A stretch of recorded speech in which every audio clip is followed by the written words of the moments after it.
ஸ்ரீதக்ஷிணாமூர்த்திசுதேசிகேந்திரம் த்வைபாயனம் சூத்ரகிருதம் முனீந்திரம் ஸ்ரீசங்கரம் பாஷ்யகிருதம் யதீந்திரம் மத்தேசிகஞ்சாபி நமாமி வித்யை. ஸ்ரீதத்ததேவம் ஹ்யவதூதஹம்சம் ஸ்ரீராமகிருஷ்ணஞ்ச சதாசிவேந்திரம் ஸ்வயம் பிரகாசாख्यमुनिप्रकाण्डम् अस्मद्गुरून् सन्ततमानतोऽस्मि. त्वमेव माता च पिता त्वमेव बन्धुश्च सखा त्वमेव विद्या द्रविणं त्वमेव सर्वं मम देवदेव. ॐ नमो ब्रह्मादिभ्यो ब्रह्मविद्या सम्प्रदायकर्तृभ्यो वंशऋषिभ्यो महद्भ्यो नमो गुरुभ्यः. सर्वोपप्लवरहितः प्रज्ञानघनः प्रत्यगर्थो ब्रह्मैवाहमस्मि. ஓம். வேதங்கள் தான் நமக்கு பரம பிரமாணம். இந்த உலகத்தில் எப்படி வாழணும், என்ன விஷயங்களை நாம் தெரிஞ்சுக்கணும் அப்படிங்கிறதுக்கு வேதம்தான் பிரமாணம்னு பார்த்தோம். வேதம் ரெண்டாக பிரிக்கப்பட்டிருக்கு. அதிகாரி விஷய பிரயோஜன வேற்றுமையினால் பெரும்பாலும் உலகத்தில் எல்லாருக்கும் ஆசை நிறைய இருக்கும். ஏன்னா உலகத்தோட பாஹ்ய பிரவೃತ್ತಿ தான் அதிகம். உள்நோக்கி போகிறதுங்கிறது சுபாவம் கிடையாது. எப்படி தண்ணி போகிறதோ அது வழியே போகிறது தானே. தண்ணி ஜலத்தை எதிர்நீச்சல் போடுறது யாரும் கிடையாது. அதனால் ஜனங்களுக்கு சுபாவமாகவே வெளி விஷயங்களை சார்ந்து சுகம் அனுபவிக்கிறதுங்கிறது சுபாவமாக இருக்குது. இதை வேதம் புரிஞ்சுன்னு இருக்கு. இந்த படைப்பு அப்படித்தான் இருக்குது. எல்லாரும் அகம் நோக்கி போகிறதில்லை, உள்நோக்கி யாரும் போகிறதில்லை. ரொம்ப அபூர்வமாக தான் இன்ட்ரோவர்ட்டாக போகிறவர்கள். எல்லாரும் எக்ஸ்ட்ரோவர்ட்டட் தான். எல்லாரும் பாஹ்யத்தில் தான் கவனம் செலுத்துகிறவர்கள். ஏதாவது விஷயத்தை அனுபவிச்சுட்டே இருக்கணும். அது போராட்டத்துக்கு இந்திரியங்கள் வேறு 5 இருக்குது. மலங்க புலனைந்தும் வஞ்சனையை செய்யனர் மாணிக்கவாசகர். 5 வஞ்சனையை செய்ய, ஒன்றே படாத பாடுபடுறது. விவேக சூடாமணியில் இதுக்கு நிறைய இருக்குது, ஸ்லோகங்கள்லாம் இருக்குது. அதில் இந்த 5 சேர்ந்து மனுஷனை உள்ளுக்குள்ளே இருக்கிற ஆத்மாவை இழுத்துட்டு போகிறது வெளியில். இந்திரியாணி பிரமாதீனி ஹரந்தி பிரசவம் மனஹா. ஆகையினால அவன் என்ன பண்ணுறான், அதுக்காக வேண்டி வேலை பண்ணுறான். இதெல்லாம் தான் நேற்றுக்கு பார்த்தோம் நாம். ஜானாமி இச்சதி யததே. அறிகிறான், ஆசைப்படுகிறான், முயற்சி பண்ணுகிறான், அனுபவிக்கிறான். அறிகிறான், ஆசைப்படுகிறான், முயற்சி பண்ணுகிறான், அனுபவிக்கிறான். அறிகிறான், ஆசைப்படுகிறான், முயற்சி பண்ணுகிறான், அனுபவிக்கிறான். இதுதானே நடந்துட்டுருக்கு. புதுசாக ஃபோன் வந்துட்டுருக்கு, தெரிஞ்சுக்கிறான், அறிகிறான். அந்த பொருளுக்கு ஆசைப்படுகிறான், அதற்காக முயற்சி பண்ணுகிறான், பணத்தை சேர்க்கிறான், வாங்குகிறான், அனுபவிக்கிறான். மறுபடியும் புதுசாக ஒன்று வருகிறது. அப்புறம் முதல்ல அடைஞ்சதில் திருப்தி இல்லை, இனி அடைய வேண்டியதில் தான் மனசு போகிறதே தவிர அடைஞ்சதில் இருக்கிற திருப்தி வர்றது கிடையாது. நமக்கு இருக்கிற ட்ரெஸ்ஸில் நமக்கு திருப்தி இருக்கா, ஜுவல்ஸில் திருப்தி இருக்கா? சும்மா சொல்கிறேன், நீங்களாம் தெரியும், உங்களுக்கு வைராக்கியம் இருக்குன்னு எனக்கு தெரியும். லைஃப்பில் அச்சீவ் பண்ணத்தில் நமக்கு ஏதாவது திருப்தி இருக்கோ? அச்சீவ் பண்ணின அன்னைக்கு திருப்தி இருந்தது. கல்யாணம் ஆகலேன்னு கவலை இருந்தது, ஒரு நாளைக்கு கல்யாணம் ஆகிடுச்சு. அப்புறம் அன்னைக்கு சந்தோஷமாக இருந்தது, அப்புறம் ஒரு வாரம் இருந்தது, அதுக்கப்புறம் அடுத்து. இப்படியே வாழ்க்கை முழுக்க நடந்துட்டுருக்கு. இதெல்லாம் பாஹ்ய பிரவೃತ್ತಿ தான். கொஞ்சமாவது ஏன் இப்படி அலையிறேன்னு யோசிக்க வேண்டாமோ? இப்படி சுகத்தை தேடி எங்கெல்லாமோ சுத்துறேனே, இருக்கும் இடத்தை விட்டு இல்லாத இடம் தேடி எங்கெல்லாமோ அலையிறேனே அப்படின்னு என்னைக்காவது தோணுமான்னா அது தோன்றதில்லை. ஆக இந்த பாஹ்ய பிரவருத்தி புறநோக்குங்கிறது ஸ்வபாவமாக இருக்குது. அதனால வேதம் என்ன பண்ணுகிறது, அதை ஒழுங்குபடுத்துறது. இவனோட ஸ்வபாவத்தை இவன் வழியில் போய் தான் சரி பண்ணணுமே தவிர இவனுக்கு நல்ல உயர்ந்த வழியை காட்டணுங்கிறது தான் வேதத்தோட நோக்கம். மேலான வழியை காட்டணும், இவனே ஆனந்த மூர்த்திங்கிறது இவனுக்கு புரியலை. இருந்தாலும் இவன் ஆனந்தத்தை எதுலேயே இல்லாமல் தேடுறான், பணத்தில் தேடுறான், பதவியில் தேடுறான், உறவுகளில் தேடுறான், எதில் இல்லாமல் ஆனந்தத்தை தேடின்னு இருக்கான் இவன். அது ஸ்வபாவம். ஏன்னா பகவானே சொல்கிறார், என்னோட மாயையை ஜெயிக்கிறது ரொம்ப கஷ்டம். எதுக்கு படைப்பானே, இப்படி திண்டாட வைப்பானே, நமக்கு கோபம் வரும். படைச்சுடுது, நம்ம இருக்கோம், என்ன பண்ணுறது, இருக்கிறதுக்குள்ளே நிம்மதிக்கு வழியை பார்க்கணும். அது ஏன் படைப்பானேன்னு கேட்டால் அதுக்கெல்லாம் பதில் சொல்ல முடியாது.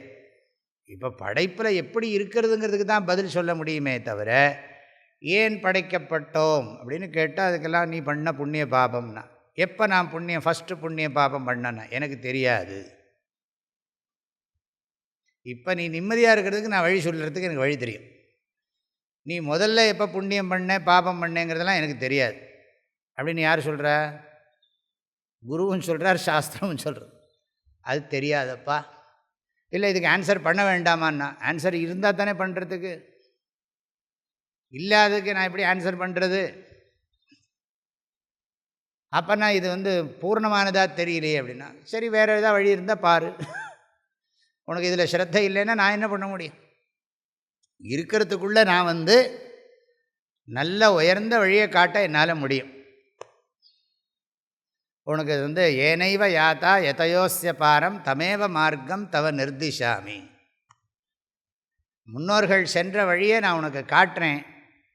இருக்கிறதுக்குள்ளே இந்த இதுக்குள்ளே நாம் பீஸ்ஃபுல்லாக எப்படி இருக்கிறது அப்படிங்கிறதுக்கு வழியெல்லாம் இருக்குது. ஆனால் அதுதான் லட்சியம். ஆனால் இவன் எப்போ பார்த்தாலும் என்ன பண்ணுறான்னா, பகவான்கிட்ட எனக்கு அதை கொடு இதை கொடுத்ததெல்லாம் போரல, இன்னும் வேணும் இன்னும் வேணும் அப்படின்னு கேட்குறான். இதெல்லாம் இருக்கப்படாது. மாமியார் நாத்தனார் இருக்கக்கூடாது. யாரெல்லாம் என்னை டிஸ்டர்ப் பண்ணுறாங்களோ அவங்களாம் இருக்கக்கூடாது. அவங்கள விட்டு நான் இந்த பக்கம் வந்துடணும், அவங்க அந்த பக்கம் போயிடணும். நான் எதெல்லாம் வேண்டாங்கிறேனோ அதெல்லாம் போயிடணும். அதுக்கு பகவான் அனுகிரகம் பண்ணணும். நான் எதெல்லாம் வேணும்னு நினைக்கிறேனோ அதெல்லாம் பகவான் கொடுத்துடணும். அதுக்கு அனுகிரகம் பண்ணணும். நான் 5 ஜிலேபி சாப்பிட்டாலும் சுகர் ஏறப்படாது, அனுகிரகம் பண்ணணும். இப்போ என்ன, இதெல்லாம் இந்த ஸ்வபாவமான பிரவருத்தியை சரி பண்ணணும். அவன் மாயா துரத்தேயான்னு எப்போ பார்த்தாலும் இந்த பாஹ்ய விஷய பிரவருத்தி, உபனிஷத் சொன்ன மாதிரி, கட்டோபனிஷத் சொன்ன மாதிரி, பராஞ்சிகானி வியத்ருணத் ஸ்வயம்பூ தஸ்மாத் பராங் பஷ்யதி ந அந்தராத்மன். சிருஷ்டியே இப்படி தான் இருக்குது. இந்திரியங்கள்லாம் வெளியில் போகிற மாதிரி நான் மனசு மூலமாக வெளியில் இருக்கிறதையே பார்த்துட்டு இருக்கிறது. கண்டதே காட்சி கொண்டதே கோலம்னு சொல்கிறோம் இல்லையா? சோறு கண்ட இடம் சொர்க்கலோகம், கஞ்சி கண்ட இடம் கைலாசம்னா, இந்த மாதிரி அப்படி சொல்கிறது உண்டு அந்த காலத்தில். அதெல்லாம் சொல்கிறேன் இல்லை, அது இப்படியே போய்டுது. எல்லாம் பாஹ்ய பிரவருத்தியாகவே இருக்குது. அதனால் என்னென்னா பாஹ்ய பிரவருத்தியிலேயே அவனை ஒழுங்கு பண்ணணும். நீ இதெல்லாம் பண்ணிவிட்டு பாரு, நான் ஒரே ஒரு கொஞ்சம் வேற ஒன்றும் இல்லை, ஒரு ஸ்மால் எக்ஸசைஸ் பண்ணிவிட்டு இதெல்லாம் பண்ணு அப்படின்னா பண்ணுறான் இல்லையா? பண்ணணுமே, இல்லாட்டி நீ அனுபவிக்க முடியாது. கொஞ்சம் யோகா எல்லாம் பண்ணு. ஒரு 1/2 மணி நேரம் வாக்கிங் போ, ஒரு 1/2 மணி நேரம் யோகா பண்ணு. பண்ணிவிட்டு நீ உலகத்தில் எல்லாம் பண்ணு. அப்போ தான் உனக்கு ஆரோக்கியம் இருக்கும். ஆனால் பண்ணுறதுக்கு சோம்பேறித்தனம் இருக்குது. ஆனால் இதெல்லாம் பண்ணிவிட்டு பண்ணினியானா உன் ஹெல்த்து நல்லாயிருக்கும். இது நியாயமானது தானே? எல்லோரும் அது புரிஞ்சுன்னு இருக்கோம். ஹெல்த்து நல்லா இருக்கணும்னா எக்ஸசைஸ் மஸ்ட், கண்டிப்பாக பண்ணித்தான் ஆகணும். அது மாதிரி இந்த உலகத்தில் நீ மாத்திரம் வாழணும்னு நினைக்கல, எல்லாருக்கும் இந்த ஆசை இருக்குது. எல்லாருமே பாஹ்ய பிரவருத்தி உள்ளவர்கள் தான். எல்லாருக்குமே தனம் வேண்டியிருக்கு, தானியம் வேண்டியிருக்கு, உறவுகள்லாம் வேண்டியிருக்கு. ஆனால் இதில் எல்லாருமே விரும்புறதுனால எல்லாருக்குள்ள ஒரு டிசிப்ளின் வேணும். அதுதான் அடிக்கடி நம்ம சொல்கிறது உண்டு. அதாவது இங்கே ஒரு பெரிய தட்டில் நான் ஸ்வீட்டெல்லாம் வச்சுருக்கேன். ஆளுக்கு ஒன்று தான் எடுத்துக்கணும் அப்படின்னு நான் சொல்கிறேன். எல்லோரும் வாங்கோ, நான் ஒன்றும் கொடுக்க மாட்டேன். இந்த தட்டு பெரிய தட்டில் வச்சுருக்கேன், அந்த தட்டில் வந்து மைசூர் பாகோ லட்டோ இல்லை ஏதோ ஒரு சாப்பிட்ற ஐட்டம் வச்சுருக்கேன். எல்லோரும் இப்படியே வாங்கோ, நான் இங்கே உட்காந்துருக்கேன், நாமாவளி சொல்லின்னு இருக்கேன். இது தட்சிணாமூர்த்திக்கு நைவேத்தியம் பண்ணினது, ரொம்ப விசேஷமானது. ஆனால் இங்கே இருக்கிறவங்களாம் வரிசையாக வந்து ஒன்று ஒன்றா எடுத்துக்கோங்க, ஒன்று தான் எடுத்துக்கணும். வீட்டில் 4 பேர் இருக்காங்க, அவங்களுக்கும் சேர்த்து எடுத்துக்கலாமா அப்படின்னா ஒன்று தான் எடுத்துக்கணும். மிச்சம் இருந்தால் நான் அதுக்கப்புறம் யோசித்து கொடுத்தா கொடுப்பேன் அப்படின்னு சொன்னால் என்ன பண்ணுவோம், ஒன்று ஒன்றா எடுப்போமான்னா ஒன்று தானா, ஒன்று கிடைச்சதுன்னு நினைக்கப்படாதோ. நான் வந்து எனக்கு மாத்திரம் எங்கள் வீட்டில் எல்லாம் அவங்க இருக்காங்க, பக்கத்து வீட்டில் அவங்களுக்கு கொடுத்தா அவங்க இன்னும் சந்தோஷப்படுவாங்க, அவங்க சந்தோஷப்பட்டால் எனக்கு அதை விட சந்தோஷமாக இருக்கும், இப்படிலாம் நினைக்கிறோமே. அப்போ இது ஒன்று தான் எடுத்துக்கணுன்னா அதுதான் தர்மம், எல்லாரும் அனுபவிக்கணும். இல்லை பின்னால் 4 பேருக்கு தீர்ந்து போயிடும், நீ எடுத்துட்டியானா பின்னால் 4 பேருக்கு தீர்ந்து போயிடும் அப்படின்னு சொன்னால் அது அவங்க பாடு. அங்கே இது புரியறதுக்காக சொன்னேன். உலகம் வந்து பெருசு, நிறைய ஜனங்கள் இருக்காங்க, எல்லாருக்கும் வாழ்க்கையில் பாஹ்ய பிரவருத்தி இருக்குது, எல்லாருக்கும் விஷய சுகம் அனுபவிக்கணும்னு ஆசை இருக்குது. அப்போ அதுக்கு ஒரு தர்மம் வேணுங்கிறது. அதனால தான் சாஸ்திரம் தர்மத்தை சொல்கிறது. நம்ம குரங்கு மாதிரி எடுத்துக்கப்படாது. குரங்குனா எல்லாத்தையும் அள்ளிட்டு போயிடும், காக்காயாவது பகிர்ந்து கொடுக்கும் போட்டு, இந்த குரங்கு எல்லாத்தையும் தூக்கிட்டு போயிடும். அதுலேருந்து பிடுங்கும், இதுலேருந்து பிடுங்கும், வேகமாக எடுத்துகிட்டு போய் அங்கே போய் உடனே எடுத்து வரிசையாக வாயில் இப்படி இப்படி போட்டு இங்கெல்லாம் அடக்கிக்குது. குரங்கையை பார்த்துருக்கேளோ. அதுக்கப்புறம் அங்கே போய் தனியாக உட்காந்து சாப்பிடும், அது பக்கத்தில் இன்னொன்று போய் பிடுங்குது. அப்படி இருக்கக்கூடாது. நமக்கெல்லாம் கடவுள் புத்தியை கொடுத்துருக்கார், கொஞ்சமாவது விவேகத்தோடு வாழணும். எல்லாரும் பகுத்துண்டு பல்லுயிர் ஓம்புதல்னார் திருவள்ளுவர். எல்லோரும் ஷேர் பண்ணிக்கோங்க, கொஞ்சம் இருந்தாலும் ஷேர் பண்ணிக்கோங்க. பங்கி தின்றால் பசியாரும்னா பகுத்துண்டு பல்லுயிர் ஓம்புதல். அதுக்காக தான் தர்மசாஸ்திரம் நம்மள்கிட்ட இருக்குது. நமக்கு அர்த்த காமம் இருந்தாலும் தர்மமான அர்த்தம் தர்மமான காமம் வேணும். அதுக்காக வேதத்தில் நிறைய கர்மாக்கள்லாம் சொல்லியிருக்குன்னு நேற்றுக்கு பார்த்தோம். அதில் திருப்தி வர்றதில்லை, நிறைவு வர்றதில்லை. மனுஷன் நிறைவு வரலன்னு உடனே கொஞ்சம் இந்த பண்ணின புண்ணிய தர்மம் என்ன பண்ணுறதுன்னா மனசை உள்ள திருப்புறது. நான் ஏன் இப்படியே இதுக்கு என்னைக்கா ஒரு நாள் இந்த கேள்வி வரும், நான் ஏன் இப்படி பணம்னு அலையிறேன், நான் இப்படி ஏன் ஃப்ரெண்ட்ஷிப்பு ரிலேஷன்ஷிப்பு அது இதுன்னு அலைன்னு அலையிறேன், ஏன் நான் அமைதியாக என்னால் இருக்க முடியலை, இதிலெல்லாம் எனக்கு திருப்தியே வரலையே, அப்போ உலகத்தில் திருப்திங்கிறதே கிடையாதா, இப்படிலாம் கேள்வி வர்ற போது வேதாந்தம் அப்போ தான் வருது. அது சொல்லுகிறது ஆனந்தம், ஆனந்தத்துக்கு ஒன்றுமே வேண்டாம், ஒரு வஸ்து இல்லாமல் ஆனந்தமாக இருக்க முடியும். ஸ்ரோத்ரியஸ்ய காமஹ தஸ்ய, நல்ல அறிவோடையும் இருந்தால் ஆசையெல்லாம் போயிடும். ஆசை இல்லாமல் இருக்கிறது தான் ஆனந்தம். ஆசை தான் துக்கம். ஆஷாஹி பரமம் துக்கம் நைராஷ்யம் பரமம் சுகம். அந்த ஆசை ஏன் வருதுன்னா அதுக்கு பல காரணங்கள் இருக்குது, அதெல்லாம் படிக்க போகிறோம் இப்போ. அதனால் எப்போ பார்த்தாலும் சுகத்துக்காக ஏங்கிறது, நிறைவுக்காக ஏங்கிறது. ஆனால் எத்தனை வருஷம் ஆனாலும், எத்தனை பெரியவனானாலும், எவ்வளோ பெரிய பணக்காரனானாலும், எவ்வளோ வயசானாலும், எத்தனை உறவுகள் இருந்தாலும் ஆழமான மனசில் ஒரு நிறைவின்மை உணரப்படுகிறது. அந்த நிறைவின்மையே இல்லையா அப்படின்னு ஒரு எண்ணம் இருக்குது. நிறைவுங்கிறதே கிடையாதா அப்படின்னு ஒரு எண்ணம் வரும்போது உபனிஷத் சொல்கிறது நிறைவை தவிர ஒன்றுமே இல்லைங்கிறது. நேர்மார். எங்கும் நிறைவு, எதிலும் நிறைவு, எல்லாம் நிறைவு. தமிழில் எங்கும் தமிழ் எதிலும் தமிழ்ங்கிறான் இல்லையா, ஒன்றும் இருக்காது, சொல்லி வையின்னா. அதனால் எங்கும் நிறைவு, எதிலும் நிறைவு, எப்பொழுதும் நிறைவு, எல்லாம் நிறைவு. என்னதுன்னு கற்பனையான்னா கற்பனை இல்லை, மெஞ்ஞானம். இருள் நீங்கி இன்பம் பஜக்கும் மருள் நீங்கி மாசரு காட்சியவர்க்கு. இல்லை ஆனந்தம் இருக்குது சொல்லி உபனிஷத்தெல்லாம் சொன்ன உடனே அவன் என்ன பண்ணுறான், ஆனால் அதுக்கு என்ன பண்ணணும்னா வாழ்க்கையை புரிஞ்சுண்டா போகும். நீ ஒன்றும் செய்ய வேண்டாம், எந்த ஜபமோ ஹோமமோ தியானமோ பூஜையோ ஒன்றும் தானமோ ஒன்றும் பண்ண வேண்டாம். எதுவும் செய்ய வேண்டியதில்லை. ஒன்றே ஒன்று, உட்காந்து பொறுமையாக குருக்கிட்ட உட்காந்து சாஸ்திரத்தை படிக்கணும். வேதாந்த சாஸ்திரத்தை படிக்க படிக்க நீ யாருன்னு புரியும். நீ பூஜை பண்ணுற பகவானுக்கும் உனக்கு இருக்கிற சம்பந்தம் புரியும். நேற்றுக்கு அதையும் சொல்லி வச்சுருக்கேன். ஏன்னா இவன் தர்மத்தை பண்ணுற போது பகவானை முன்னிட்டு கொண்டு பண்ணுறான். பகவான் எனக்கு ஏன்னா பகவானுடைய கட்டுப்பாட்டில் தான் நான் அனுபவிக்கணும். அவர் என்னை பார்த்துன்னு இருக்கார். இப்போ நான் இங்கே வச்சு எல்லோரும் எடுத்துக்கோங்கன்னு சொல்கிற போது நான் பார்த்துட்டு இருக்கேன்னு வச்சுக்கோங்களேன். நீங்கள் என்ன பண்ணுவீங்க? ஒன்று தான் சுவாமிஜி பார்த்துட்டு இருக்கார், ஆனால் அவர் ஒன்றும் ஈடுபட மாட்டேங்கிறார். ஆனால் எல்லோரும் வரிசையாக எடுத்துகிட்டு போகிறீங்களா இல்லையான்னு பார்த்துட்டே இருக்கேன். இது ஒரு எக்ஸாம்பிள். அது மாதிரி பகவான் கொடுத்துருக்கிறத நம்ம எப்படி அனுபவிக்கிறோங்கிறத சர்வ வியாபியாக இருக்கிற பகவான், அந்தர்யாமியாக இருக்கிற பகவான், மனசாட்சியாக இருக்கிற பகவான், நாம் பண்ணுற நம்முடைய மானசம் கர்ம, வாச்சிக்கம் கர்ம, காய்கர்மம், இதில் காய்கம் எல்லாத்தையும் கர்மபல சாட்சி, கர்மசாட்சி, கர்மசாட்சியாக இருக்கார். அதுக்கு தகுந்த மாதிரி கர்ம பலனை கொடுக்குறார் பகவான்.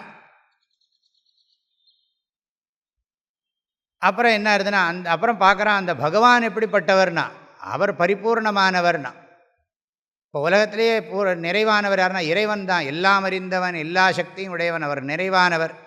அவருக்கு எதுவும் தேவையில்லை. அவர் இந்த சிருஷ்டியில் அவருக்கு ஏதாவது டிபெண்டன்ஸ் இருக்கான்னா, சஹா ஸ்வதந்திரா சர்வ நித்திய ஸ்வதந்திரா. இறைவன் எப்பொழுதும் சுதந்திரமானவன், அலுப்த சக்திமான், குறையாத ஆற்றலுடையவன். இப்படிலாம் படிக்கிறோம். ஆனால் ரொம்ப முக்கியமான குணம் என்னென்னா, அவன் எப்பொழுதும் நிறைவானவன். இறைவன் குறைவிலா நிறைவு. நான் என்னுடைய அனுபவம் என்னென்னா, குறைவோடு கூடிய நிறைவு. ஏதோ பணம் இருக்குது, வீடு இருக்குது, 5 பங்களா தான் இருக்குது, 3 கார் தான் இருக்குது, இப்படி சொல்லணும். 3 தான் இருக்குது, 5 பங்களா தான் இருக்குது. எங்கள் வீட்டுக்காரரோட பெரிய அண்ணனுக்கோ தம்பிக்கோ 7 பங்களா இருக்குது, 8 கார் இருக்குது. அது என்னதுன்னா குறைவுடைய நிறைவு. சொல்கிறேன், இப்படி இல்லாமல் இருப்பாங்களான்னு நினைக்காங்க. இருக்க உலகம் முழுக்க அப்படி தானே இருக்குது. அதுக்கு தானே சண்டை. கோர்ட்டில் போய் பார்த்தா தெரியுது. கோர்ட்டில் இருக்கிற கேஸெல்லாம் போய் ஸ்டடி பண்ணால் தெரியுமே. ரொம்ப சில்லறத்தனமான விஷயத்துக்கெல்லாம் ரொம்ப நாள் கேஸ் நடந்துட்டுருக்கு. பார்த்துன்னு தானே இருக்கும். தப்பு இல்லை, அதில் தர்மம் இருக்கலாம், எப்படியும் இருக்கலாம், என்ன வேணாலும் இருக்கலாம், விஷயங்கள்லாம் இருக்கலாம். பகவான் குறைவிலா நிறைவு, நான் குறைவோடு கூடிய நிறைவு. ஆனால் உபனிஷத்து என்ன சொல்கிறதுன்னா, குறைவிலா நிறைவே வடிவான இறைவனும் குறைவோடு இருக்கிற நிறைவுடைய நீயும் ஆழ்ந்து சிந்தித்து பார்த்தால் ஒன்று தான். நீயும் நிறைவானவன்தான், அவனும் நிறைவானவன்தான். அதஹா பூர்ணம் இதம் பூர்ணம், பூர்ணமேவ அவசிஷ்யத்தே. அப்படி சொன்னதுக்கப்புறம் அவனுக்கு அதுக்கு அனுகிரகம் வேண்டியிருக்கு. அந்த பகவானுடைய அனுகிரகம் வேண்டியிருக்கு. அவரை பக்தி பண்ணினத்தினால அவர் புரிய வைக்கிறார்.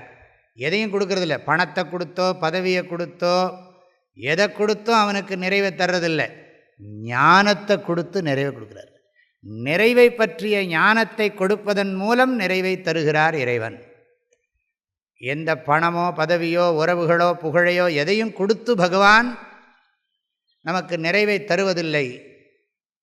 துவம் பூர்ணகாங்கிற ஞானத்தை குருமுகமாக கொடுத்து நம்மை நிறைவாக உணரும்படி செய்கிறார். நம்முடைய தன்னுணர்வை மெய்யறிவால் அழிக்கிறார். எல்லோருடைய தன்னுணர்வையும் மெய்யறிவால் அழிக்கிறார். மெய்யறிவு உபதேசத்தினால் அழிக்கிறார். அப்போ என்ன ஆகிறதுனா, எங்கும் நிறைவு, எதிலும் நிறைவு, எப்பொழுதும் நிறைவு, நிறைவே நிறைவு. பூர்ணானந்தா, நிறைவானந்தா வச்சுக்கோங்க. எனக்கு இந்த நிறைவுங்கிறது ரொம்ப பிடிச்சிருக்கு, உங்களுக்கும் பிடிக்கும்னு நினைக்கிறேன். இந்த நிறைவுங்கிற சொல் சம்ஸ்கிருதத்தில் பூர்ணகா, தமிழில் நிறைவு, முழுமை. முழுமைங்கிறத விட நிறைவு. குறைவிலா நிறைவேன்னு பாடியிருக்கார் மாணிக்கவாசகர். அது ரொம்ப சௌரியமாகவும் இருக்குது. இப்போ இதை புரிஞ்சுக்கிறதுக்கு தான் உபநிஷத்தை படிக்கிறோம். வேறு ஒன்றுமே கிடையாது. இங்கேயும் ஒன்றும் எக்ஸ்பீரியன்ஸ் எல்லாம் கிடையாது. சில பேர் நான் உபநிஷத்தை படித்து அப்புறம் எனக்கு அந்த அனுபவம் வந்ததுன்னா, இங்கே ஒரு அனுபவம் வரும். இதுவரைக்கும் இந்த அறிவுங்கிறது எனக்கு, அதாவது நான் நிறைவானவன் என்கின்ற அறிவு எனக்கு இதற்கு முன்னால் இல்லை. உபநிஷதம் படித்த பிறகு நான் நிறைவானவன் என்கின்ற அறிவு எனக்கு கிடைத்திருக்கிறது. அறிவும் அனுபவமும் வேறா ஒன்றா? அனுபவத்தை அறிவுகிறோம், அனுபவத்தை தானே சொல்கிறோம். அனுபவங்கிறது என்ன? நம்ம அதை நாலெட்ஜ் வேறு எக்ஸ்பீரியன்ஸ் வேறேன்னு வச்சுட்டுருக்கோம். அது வேறு கான்டெக்ஸ்ட்லாம் வரும் சில இடங்களில். அறிவு வேறு அனுபவம் வேறுங்கிறது. இங்கே அப்படி இல்லை. அனுபவத்தை பற்றிய அறிவு, அறிவுக்கு பிறகு அனுபவம் இல்லை, அனுபவத்தை பற்றிய அறிவு. அனுபவத்திலேயே நம்ம கவனிக்காத அம்சங்கள்லாம் நிறைய இருக்குது.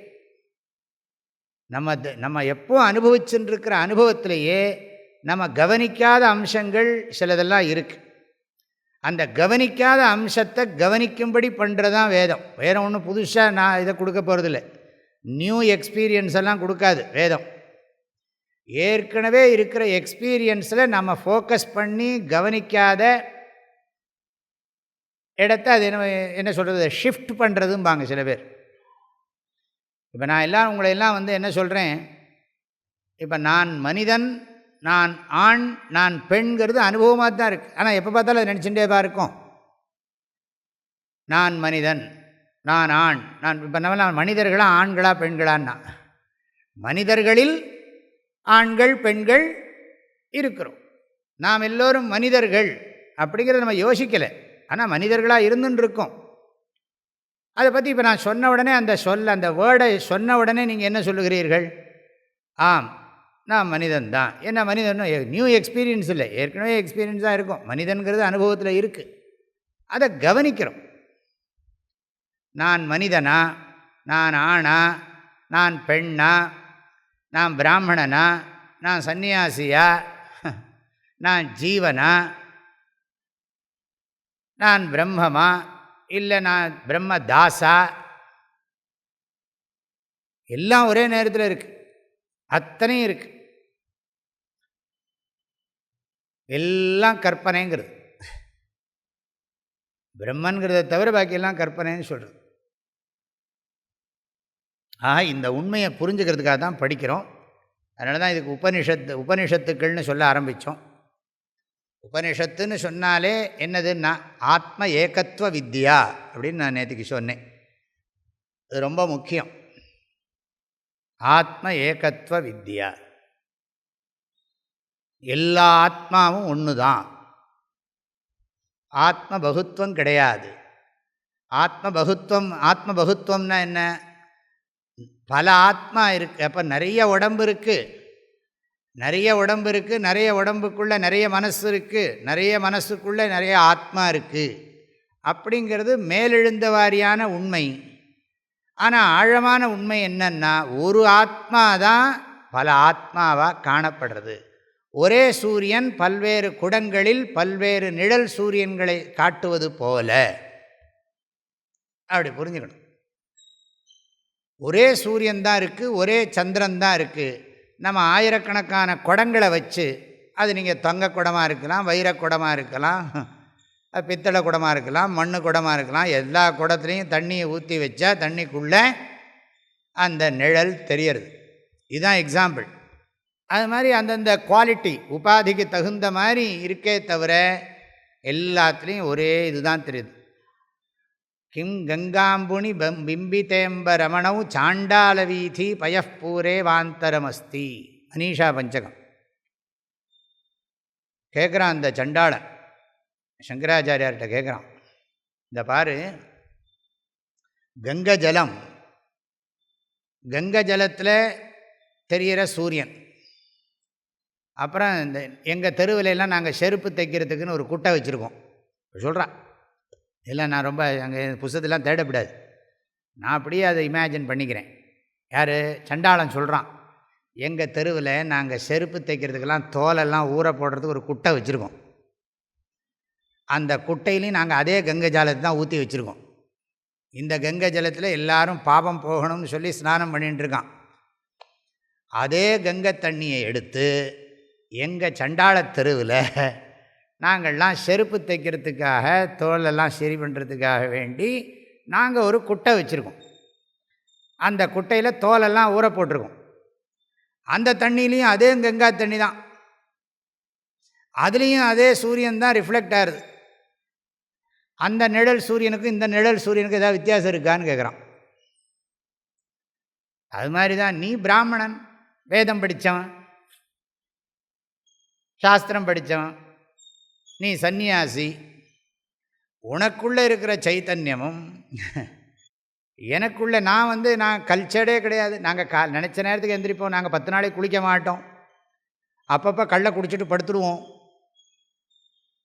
எங்களுக்கெல்லாம் கடவுளை கும்பிடுறது பழக்க வழக்கங்கள்லாம் ஒன்றும் கிடையாது. அப்பப்போ நாயை கூட சமைச்சு நாங்கள் சாப்பிடுவோம். நீ அதெல்லாம் இல்லை, ரொம்ப ஆச்சாரமாக வெங்காயம் பூண்டு இல்லாமல் சாப்பிட்டுருக்க.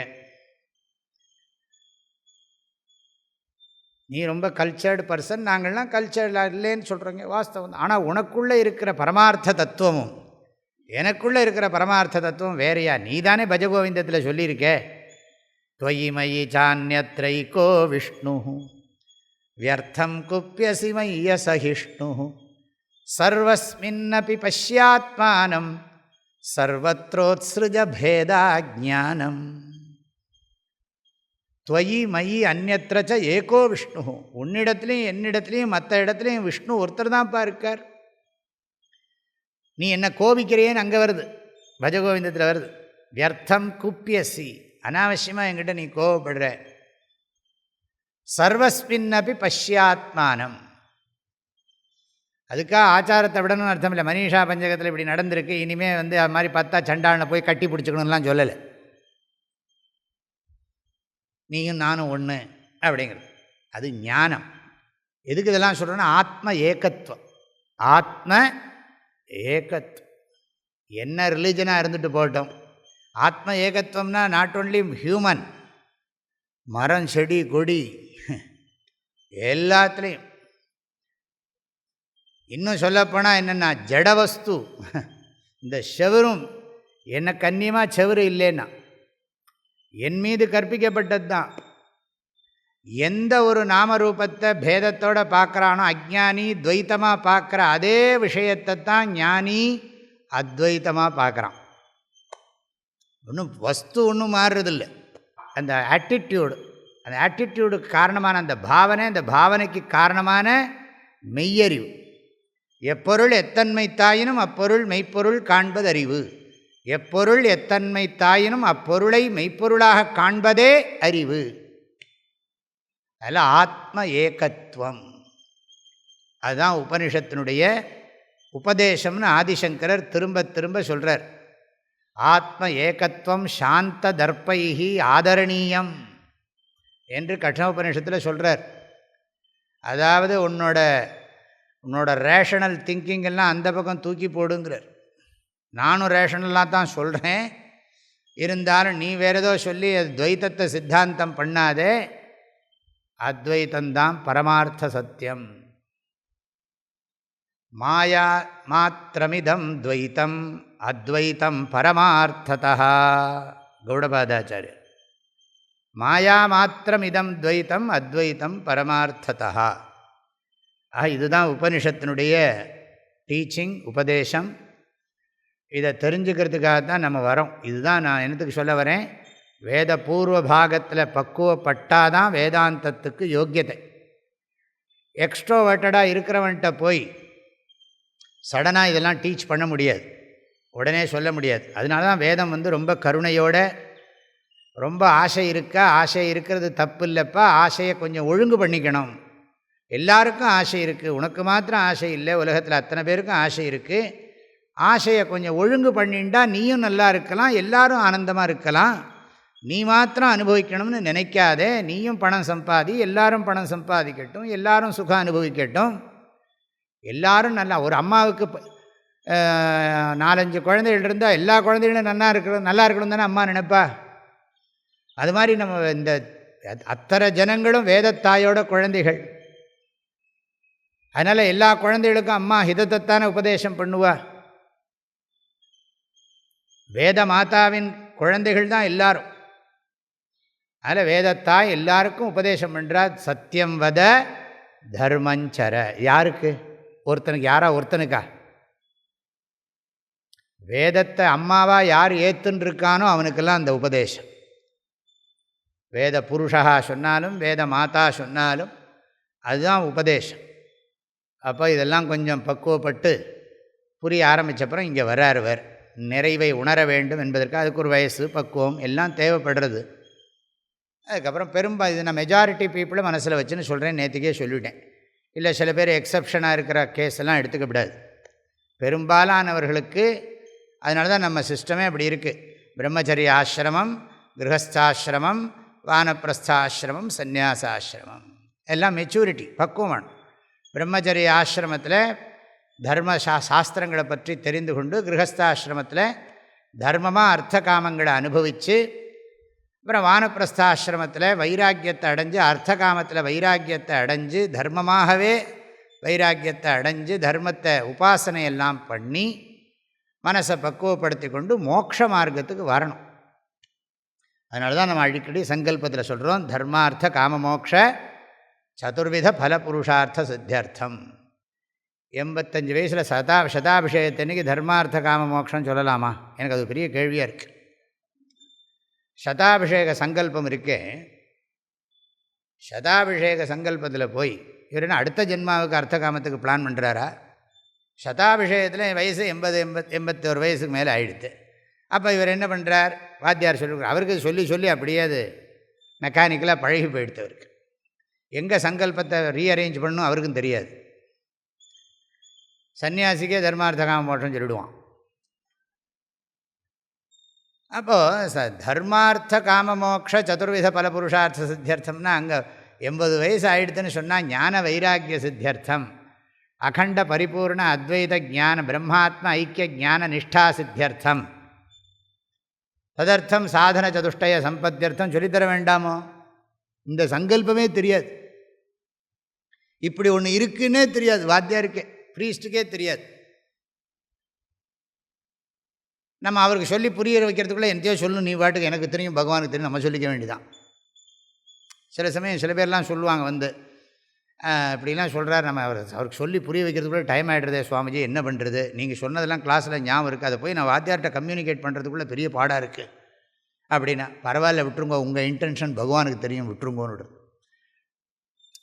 அப்படிலாம் சில பேர் வந்து கேட்பாள், சுவாமிஜி நீங்கள் சொன்னதுக்கு அப்புறம் வாத்தியார்கிட்ட போய் இதை சொல்லணும்னு பார்த்தேன், அவருக்கு அதெல்லாம் சுவாமிஜி சொல்லுவார், அவள் லெவல் வேறு, சுவாமிஜியோட லெவல்லாம் வேறு, அதெல்லாம் நமக்காக அது சும்மா கேட்டுவிட்டு நமஸ்காரம் மட்டும் வந்துடணும், தெரியுமோ இல்லையோ, அக்ஷதை வாங்கிட்டு வந்துடுங்கோ. அவள்லாம் இழுத்துடுவா, அப்படியே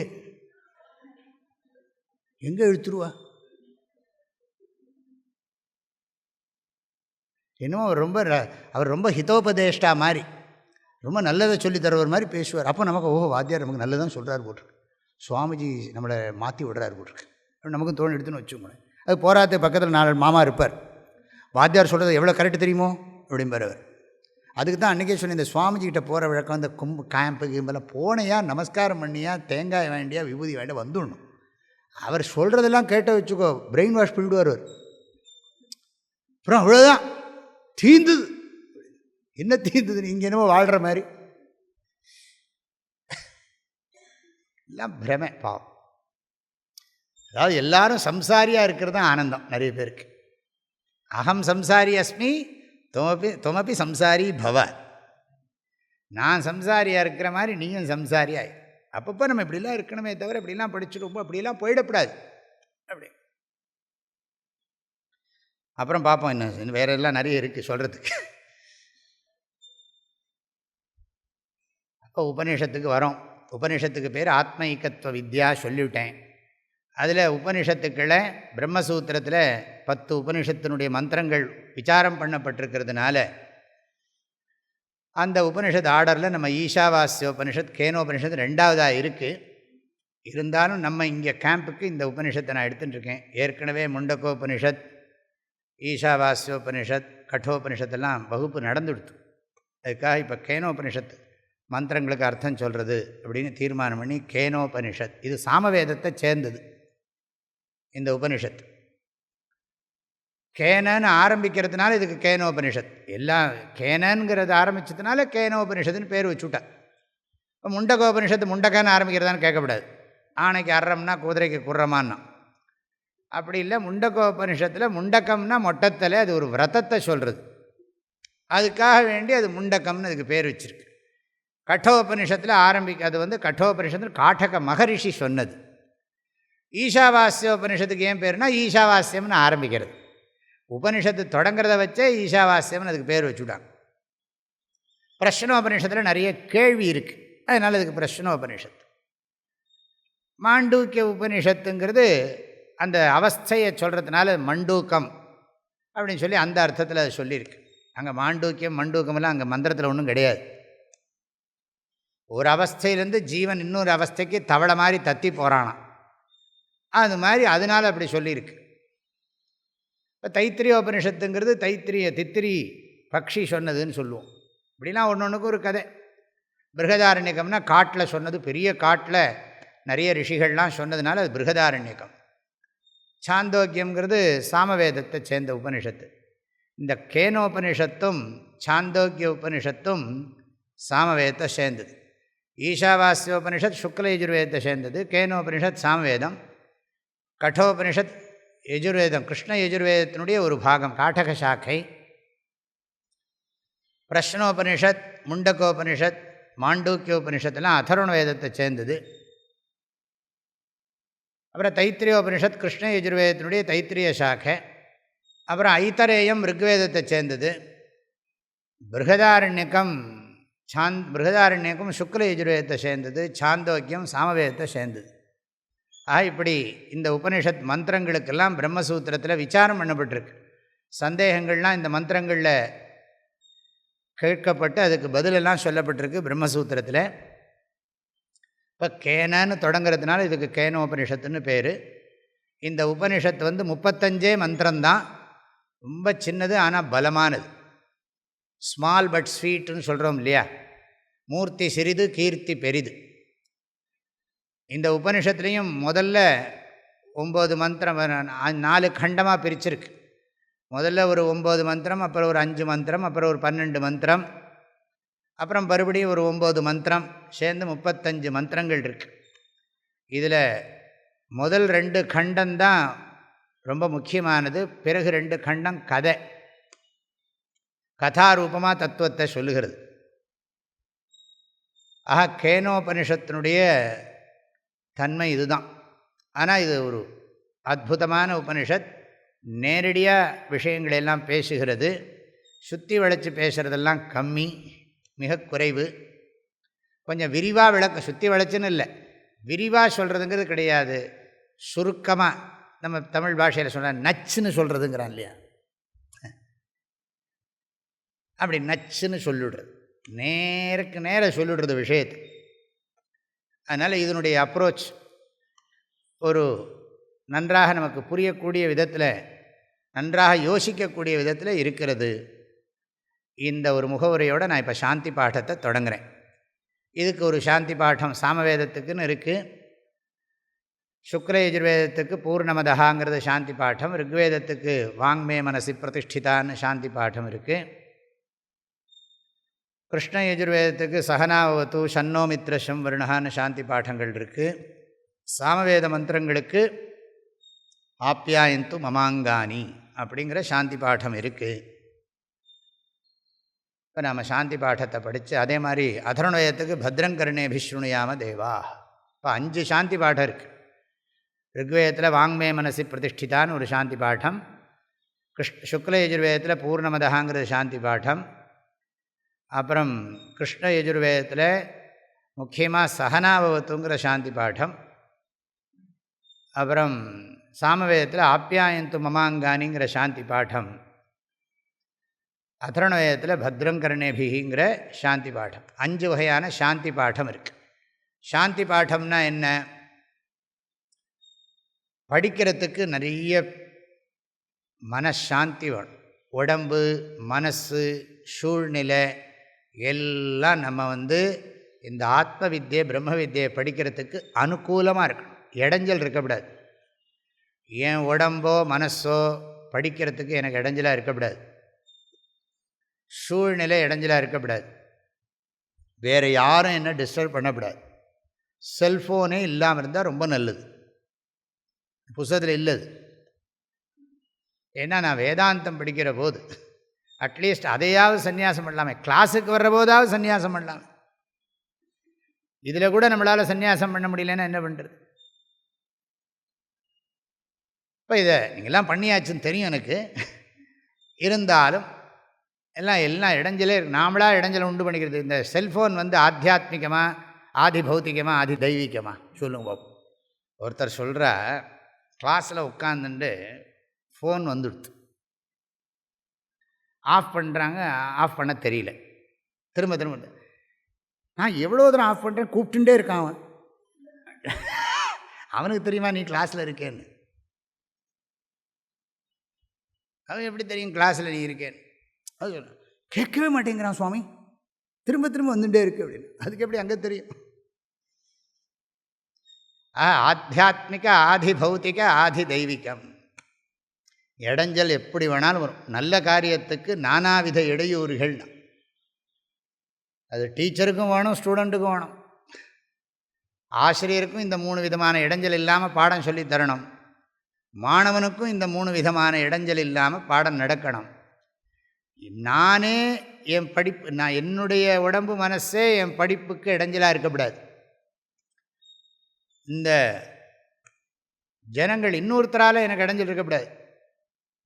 இப்போ திடீர்னு இங்கே ஒரு பேர்டு உள்ளே பறக்க ஆரம்பிச்சுடுதுன்னு வச்சுக்கோங்களேன், என்ன நம்ம கவனமெல்லாம் எங்கே போகும்? முந்தியெல்லாம் உண்டு, அதெல்லாம் இப்போ இல்லை. இல்லாட்டி என்ன பண்ணும், இங்கே இந்த சில பறவைகள்லாம் இந்த அதை ரிஃப்ளெக்ஷனை பார்த்து கொத்திகிட்டே இருக்கும், டொக் டொக் டொக் டொக்குன்னு. அதனுடைய நிழலை பார்த்து அப்போ தான் ஆரம்பிச்சிருப்போம், சகனாவவத்துன்னு டொக். அதுக்கு பேர் ஆதி பௌத்திகம். ஆதி பௌத்திகம் பிற உயிர்களால், மற்றவர்களால் நமக்கு வர்ற இடைஞ்சல். அப்புறம் இருக்கவே இயற்கையினால் வர்றது, மழை, வெயில், காற்று, பூகம்பம், இதெல்லாம் சொல்கிறோம். இந்த விஸ்வாமித்திரர் தபஸ் பண்ணுற போது என்னெல்லாம் இடைஞ்சல் வந்தது, அதெல்லாம் ஆதி தெய்வீகம்ங்கிறோம். தேவர்கள்லாம் அனுப்பிச்சுட்றாங்க இவரோட தபஸை எப்படியாவது கலைக்கணும். அதுக்காக தேவர்கள்லாம் இவர் ரொம்ப தபஸ் பண்ணால் தேவர்கள் அவங்கள விட வசதியாக வந்துடுவார் அவர். அதனால் தேவர்கள்லாம் என்ன பண்ணுறாங்கன்னா, அவருக்கு காமத்தை உண்டு பண்ணுறதுக்காகவும் குரோதத்தை உண்டு பண்ணுறதுக்காகவும் இடைஞ்சல் பண்ணுறாங்க. இதெல்லாம் புராணங்களில் நம்ம படிக்கிறோம். ஆக இடைஞ்சல் நல்ல காரியத்துக்கு நானாவித இடையூறுகள். ஸ்ரேயாம்சி விக்னானி பகுவிதானி மகதாமபி. பெரியோர்களுக்கும் ஏகப்பட்ட இடையூறுகள் வரத்தான் செய்யும். அதையெல்லாம் மீறி தான் நம்ம காரியம் பண்ணணும். ஆனால் அதுக்கு பிரார்த்தனை பண்ணுறோம் பகவான்கிட்ட, பகவானே எனக்கு நல்லபடியாக நான் பிரம்ம வித்யை அபியாசம் பண்ணணும், குறைவிலா நிறைவை நான் உணர்வதற்காக நான் இந்த பிரம்மஜான வித்தியை, ஆத்மைகத்துவ ஞான வித்தியை கற்கிறேன். எனக்கு இடைஞ்சல் இல்லாமல், எந்த இடைஞ்சலும் இல்லாமல் இந்த ஞானத்தை நான் நன்றாக பெறவும், அந்த ஞானம் என் மனதிலே தங்கியிருந்து என் வாழ்நாள் முழுவதும் அந்த ஞானம் எனக்கு பயன்படவும் அருள் புரிய வேண்டும் என்று பிரார்த்திக்கிறேன். அதுதான் 3 தடவை சாந்தி சொல்கிறதுனால இது சாந்தி பாடம். பாடம்னா திரும்ப திரும்ப சொல்கிறதுன்னு அர்த்தம். திரும்ப திரும்ப சொல்கிறதுக்கு பேர் பாடம்னு பேர். புனః படதி இது பாடா. சாந்தின்னு 3 தடவை சொல்கிறதுனால அது சாந்தி பாடா. சாந்திங்கிறத ரிப்பீட் பண்ணுறோம், 3 தடவை ரிப்பீட் பண்ணுறோம், அதனால் சாந்தி பாடான்னு இதுக்கு பேர். இந்த ஒரு எண்ணத்தோடு நம்ம படிப்போம், அப்புறம் அர்த்தமெல்லாம் நான் சொல்கிறேன். ஓம் ஆப்யாயந்து மமாங்கானி வாக் பிராணச்சக்ஷுः ஸ்ரோத்ரமதோ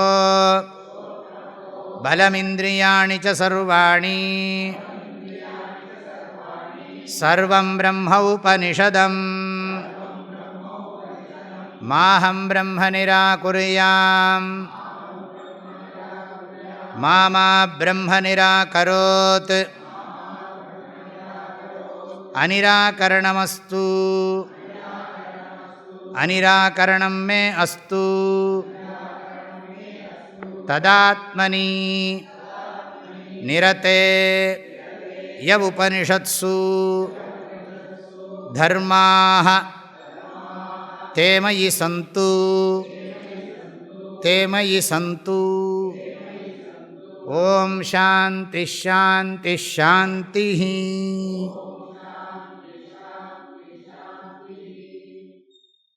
வேதாந்தம் படிக்கிறதுக்கு முன்னால் மற்றவை கர்மாக்கள் பண்ணுறது வேறு. இது ஸ்ரவணம்.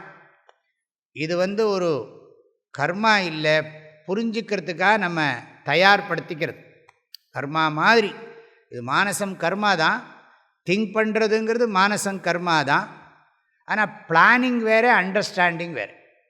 ஒரு கர்மா பண்ணுறதுக்கு கர்மாவை பற்றின ஞானத்தை பெறோம். இப்போ வேதத்தினுடைய பூர்வ பாகத்தில் நம்ம என்ன பண்ணுறோம், தர்ம ஞானத்தை பெற்று தர்மத்தை அனுஷ்டித்து தர்மத்தினுடைய பிரயோஜனத்தை அடைகிறோம்.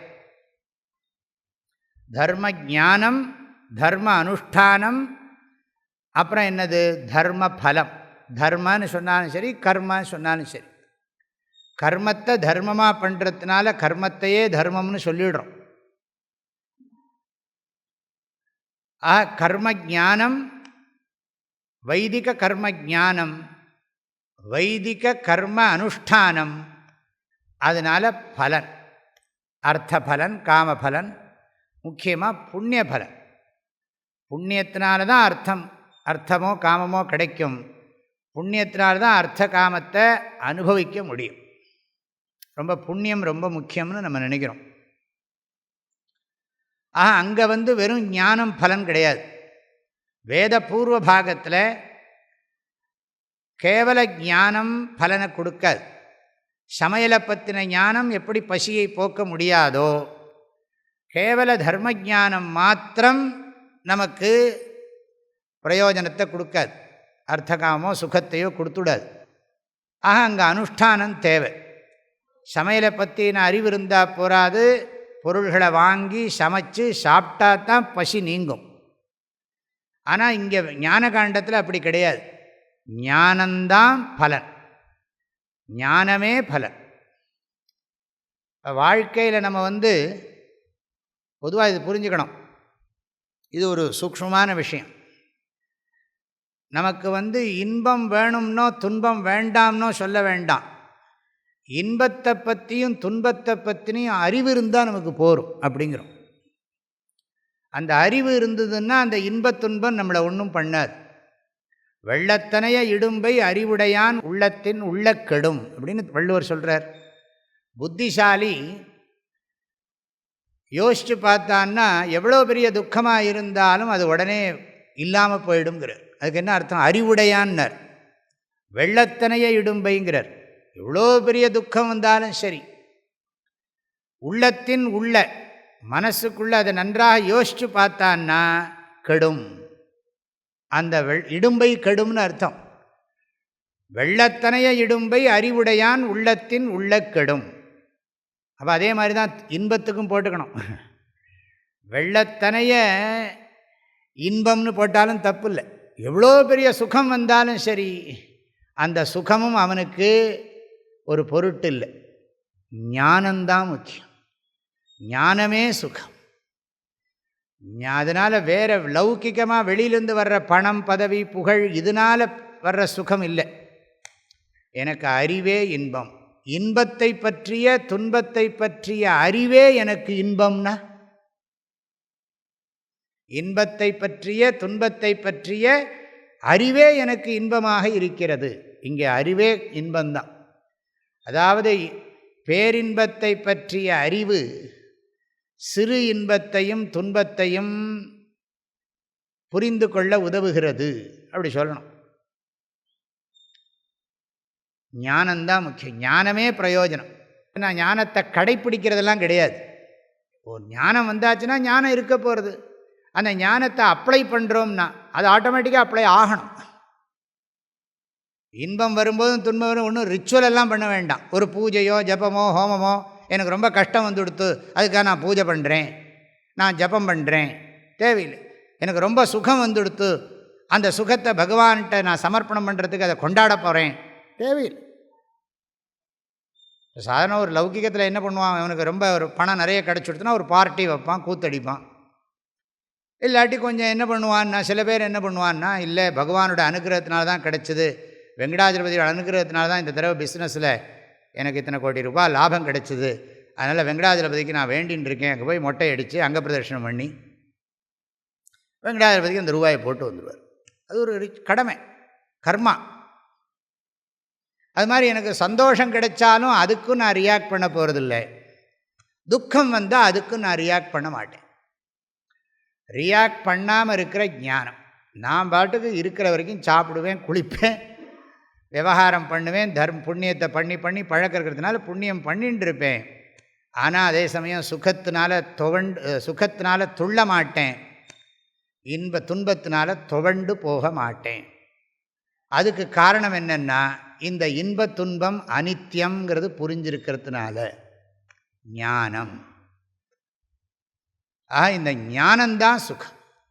இங்கே ஞானத்துக்கு அப்புறம் அனுஷ்டிக்கிறதுக்கு ஒன்றும் கிடையாது. அகம் பிரம்மாஸ்மியை கடைப்பிடிக்கிறதெல்லாம் கிடையாது. தர்மத்தை கடைப்பிடிக்கணும். நான் அகம் ஜீவோஸ்மி, ஈஸ்வர தாசஹாஸ்மி, பிரம்ம தாசோஸ்மி, நான் ஒரு ஜீவன், பிரம்மனுடைய தாசன். தர்மத்தை நான் கடைப்பிடிக்கணும். இது வேத பூர்வம். ஆனால் வேதாந்தத்தில் என்னென்னா அகம் பிரம்மாஸ்மி, அதுக்கப்புறம் என்ன பண்ணுறதுன்னா பிரம்மாஸ்மி, அவ்வளோதான். அகம் பூர்ணோஸ்மி, பூர்ணோஸ்மி, அவ்வளோதான். அதை கடைப்பிடிக்கிறதுக்கு ஒன்றும் ப்ரோக்ராம் எல்லாம் கிடையாது. நான் பிரம்மமாக இருக்கிறேன் என்பதை கடைப்பிடிப்பதற்கு ஏதேனும் ப்ரோக்ராம் இருக்கா? அதற்கு ஏதாவது பயிற்சி திட்டம் இருக்கிறதான்னு கேட்டால் அதற்கெல்லாம் பயிற்சி திட்டங்கள் ஒன்றும் கிடையாது. நீ இதை படித்ததை தியானம் பண்ணிட்டு இருக்க வேண்டிதான். தியானம் பண்ணலாம், காரியம் பண்ணுறதுன்னா பண்ணலாம். ஆகவே இதை படிக்கிற போது இங்கே என்னென்னா, இதை படிக்கிறதுக்கு பொறுமையாக படிக்கணுமே. அதான் நேற்றுக்கு என்ன சொன்னேன், இந்த உடம்பால் ரிச்சுவல் எல்லாம் பண்ணணும்னா நிறைய பேருக்கு அது சுலபம். இந்த கோயில் காலையிலேருந்து சாயங்காலம் வரைக்கும் பூஜை பண்ணிட்டுருங்கோ, பூவை பொறிங்கோ அப்படின்னு சொன்னால் நிறைய பேருக்கு முடியும். கொஞ்சம் உட்காந்து பாராயணம் பண்ணுங்கன்னா அது கொஞ்சம் சூக்ஷ்மம், கடினம். எல்லாம் விட்டுட்டு எல்லாம் கண்ணை மூடுங்கோ, லைட்லாம் ஆஃப் பண்ணுங்கோ, தியானம் பண்ணிகிட்டே இருங்கோ ஒரு 3 மணி நேரம்னா ரொம்ப கடினம். அதை விட கடினம் என்னன்னா 1.5 மணி நேரம் கிளாஸில் உட்கார்ந்துருக்கு.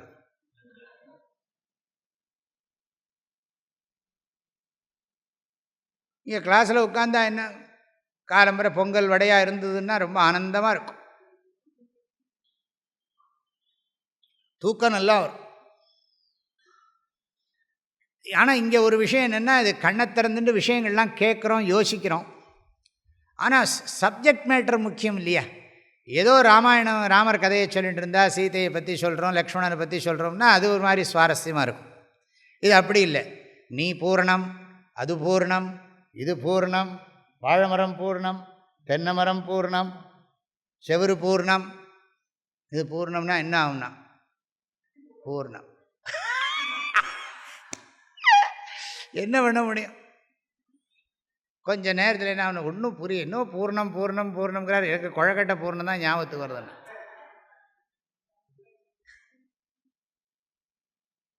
எல்லாம் நிறைவு, நிறைவே நிறைவு. சப்ஜெக்ட் மேட்டரும் இருக்குது.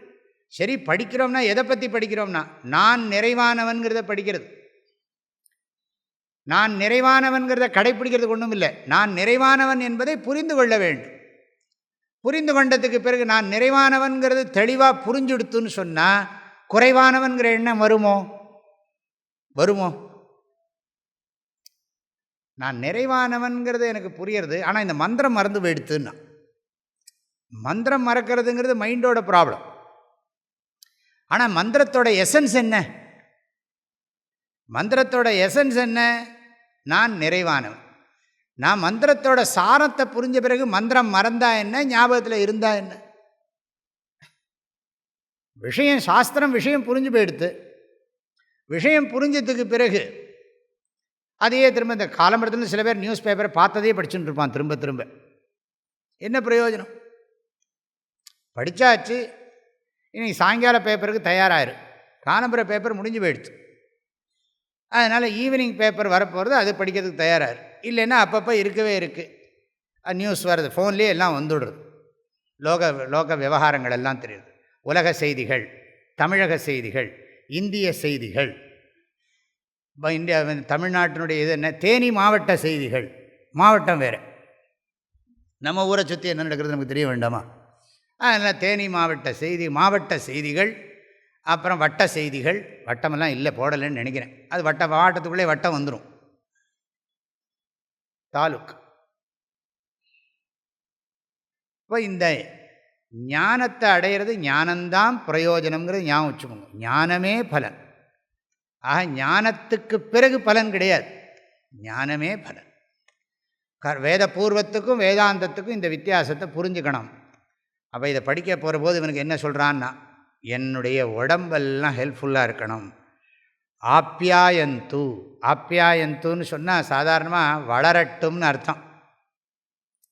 ஆனால் இங்கே பாதுகாக்கப்படட்டும், ஆரோக்கியமாக இருக்கட்டும், ஃபிட்டாக இருக்கட்டும், பொருத்தமாக இருக்கட்டும். பெரும்பாலும் உபனிஷத்து கிளாஸுக்கு இங்கே வந்திருக்கிறவங்கள யங்ஸ்டர்ஸா வயசானவங்களா?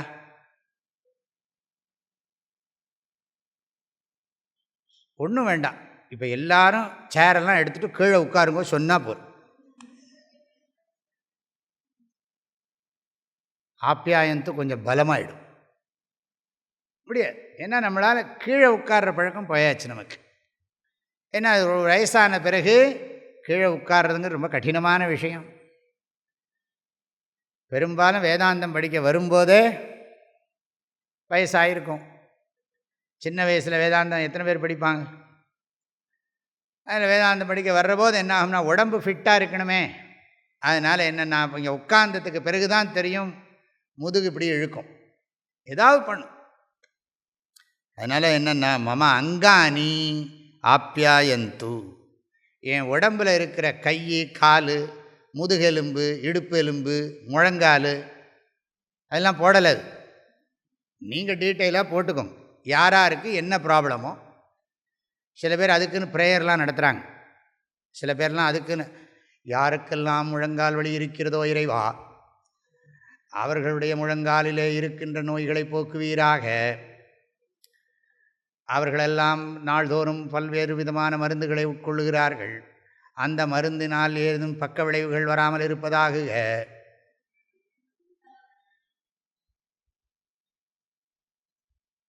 அவர்கள் அனைவருக்கும் இறைவா முழங்கால் வலியே இல்லாமல், முழங்காலே இல்லாமல் செய்யணும்னு சொல்ல மாட்டேன், முழங்கால் வலி இல்லாமல் செய்து விடுவீராக.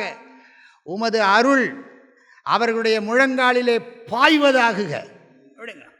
அப்படி சொன்ன உடனே நிஜமாகவே அங்கே போய் உட்கார்ந்து விடுறது அந்த சக்தி. நல்லது தான், நல்ல ஆட்டிடியூடு தான். இப்போ முழங்கால் வலி தியானம், முதுகு வலி தியானம், அதுக்கெல்லாம் அவங்கவுங்க முதுகு வலியை தியானம் பண்ணுறதா, முதுகு வலிக்காக தியானம் பண்ணுறதா, முதுகு வலி போகிறதுக்காக தியானம் பண்ணுறதா. அதனால் என்ன, படிக்கிறதுக்கு ஃபிட்டாக இருக்கணும். மம அங்கானி ஆப்யாயந்து, என் உடல் உறுப்புகள் நன்கு வளரட்டும் அப்படின்னு அர்த்தம். நன்கு வளரட்டும்னா என்னன்னா, நன்கு பக்குவம் உள்ளதாக. When shoe fits shoe is forgotten சொல்கிறான் இல்லையா, when body fits body is forgotten. அதுக்காக தான் எல்லாம் ஃபிட்டாக வச்சுக்கிறதுக்கு தான், வேர்த்து கொட்டிகிட்டே இருந்தால் படிக்க முடியாங்கிறது தான் ஃபேனை போடுறோம். ஏசி போட்டால் இன்னும் சௌரியமாக இருக்கும்னா. இப்போ பாடியை மறந்துருக்கணும் உடம்பில். அதுக்கு தான் திதிக்ஷான்னு அந்த காலத்தில் வச்சுட்டாங்க. காட்டுக்குள்ளே இருப்போம், நிறைய விருட்சங்கள்லாம் இருக்கும், வெயிலோட கடுமையும் தெரியாது அவ்வளோ தூரம். அது வேறு விஷயம். ஆக இங்கே மம அங்கானி ஆப்யாயந்து, என்னுடைய உறுப்புகளெல்லாம் பாதுகாக்கப்படட்டும். எதுக்குன்னா, என்னோட உறுப்புகளெல்லாம் பாதுகாக்கப்படட்டும்னு ஒரு குறிப்பிட்ட வயசில் வேதாந்தம் படிக்க வரும்போது கேட்குற போது ஒருத்தர் வியாக்கியானம் பண்ணியிருக்கார். பிரம்ம ஞான பிராப்தி அனுகூல யோக்கியதா பவந்து, இந்த மெய்யறிவை பெறுவதற்கு தகுதி உள்ளதாக இந்த உடம்பு அமையட்டும். வேறு எதுக்காகவும் இல்லை, பணம் சம்பாதிக்கிறதுக்காக நான் ஃபிட்டாக இருக்கணும்னு நான் கேட்கல. அப்புறம் சென்ஸ் ப்ளஷரை அனுபவிக்கிறதுக்காக இந்த பாடி ஃபிட்னஸை நான் கேட்கலை. ஈவன் ரிச்சுவல் புண்ணியம் பண்ணுறதுக்காக, யாத்திரை பண்ணுறதுக்காக இந்த பாடியோட ஃபிட்னஸை நான் கேட்கலை. இந்த உடம்பிலிருந்து நான் பிரியறதுக்குள்ள இந்த வாழ்க்கையை பற்றின உண்மையை புரிந்து கொள்வதற்காக என் உடல் நலத்தை பிரார்த்திக்கிறேன். ஞான வைராக்கிய சித்தியர்த்தம் ஆரோக்கிய பிரார்த்தனா, வேறு எதுக்கும் இல்லை. பிரம்ம ஞானத்தை பெறத்துக்கு ஃபிட்டாக இருக்கு. இங்கே பர்பஸ் எதுன்னு தெரியணும். உடம்பினை பெற்ற பயனாவதெல்லாம் திடம்பட ஈசனை நாடுதல். இந்த உடம்பு கொடுத்துருக்கிறதே அதுக்காகத்தான். என்னது,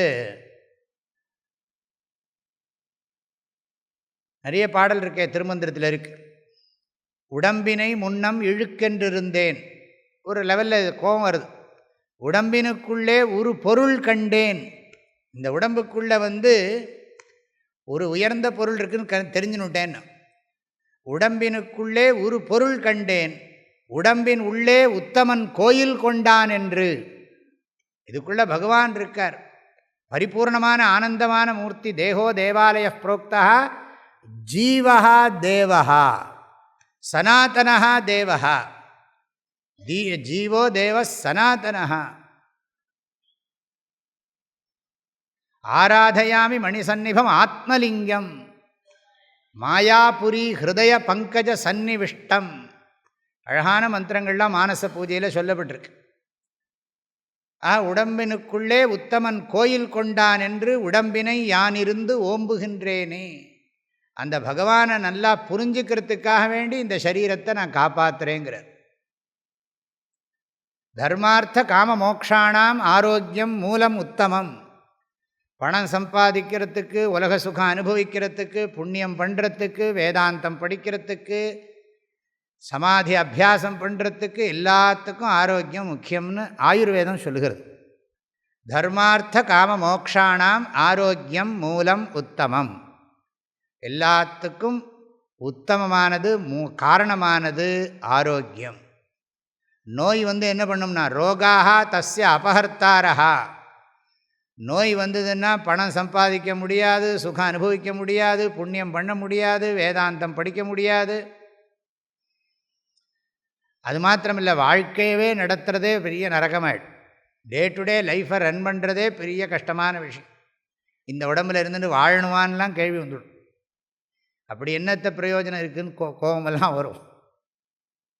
அதில் பகவானே வேதாந்தம் படிக்கிறதுக்கு நல்ல யோக்கியத்தை உள்ளதாக இந்த சரீரம் இருக்கட்டும். அதனால தான் நிறைய பேர் என்ன பண்ணுறாங்க, காயகல்பம் பண்ணுறாங்க. காயகல்பம் பண்ணுறதுக்கு என்ன காரணம்னு கேட்டால், வேறு ஜென்மா இப்போ தான் எனக்கு கொஞ்சம் மெச்சூரிட்டி வருதுன்னு வச்சுக்கோங்க. ரொம்ப நாளாக நான் பணம்னு அலைஞ்சுவிட்டேன், உலக சுகம்னு அலைஞ்சுவிட்டேன். ஏதோ புண்ணியத்தினால எனக்கு வேதாந்தம் படிக்கணும்னு ஒரு எண்ணம் வந்துடுத்து. ஆனால் உடம்பு அழிய போகிறது. அப்போ தான் விவேகமே வந்திருக்கு.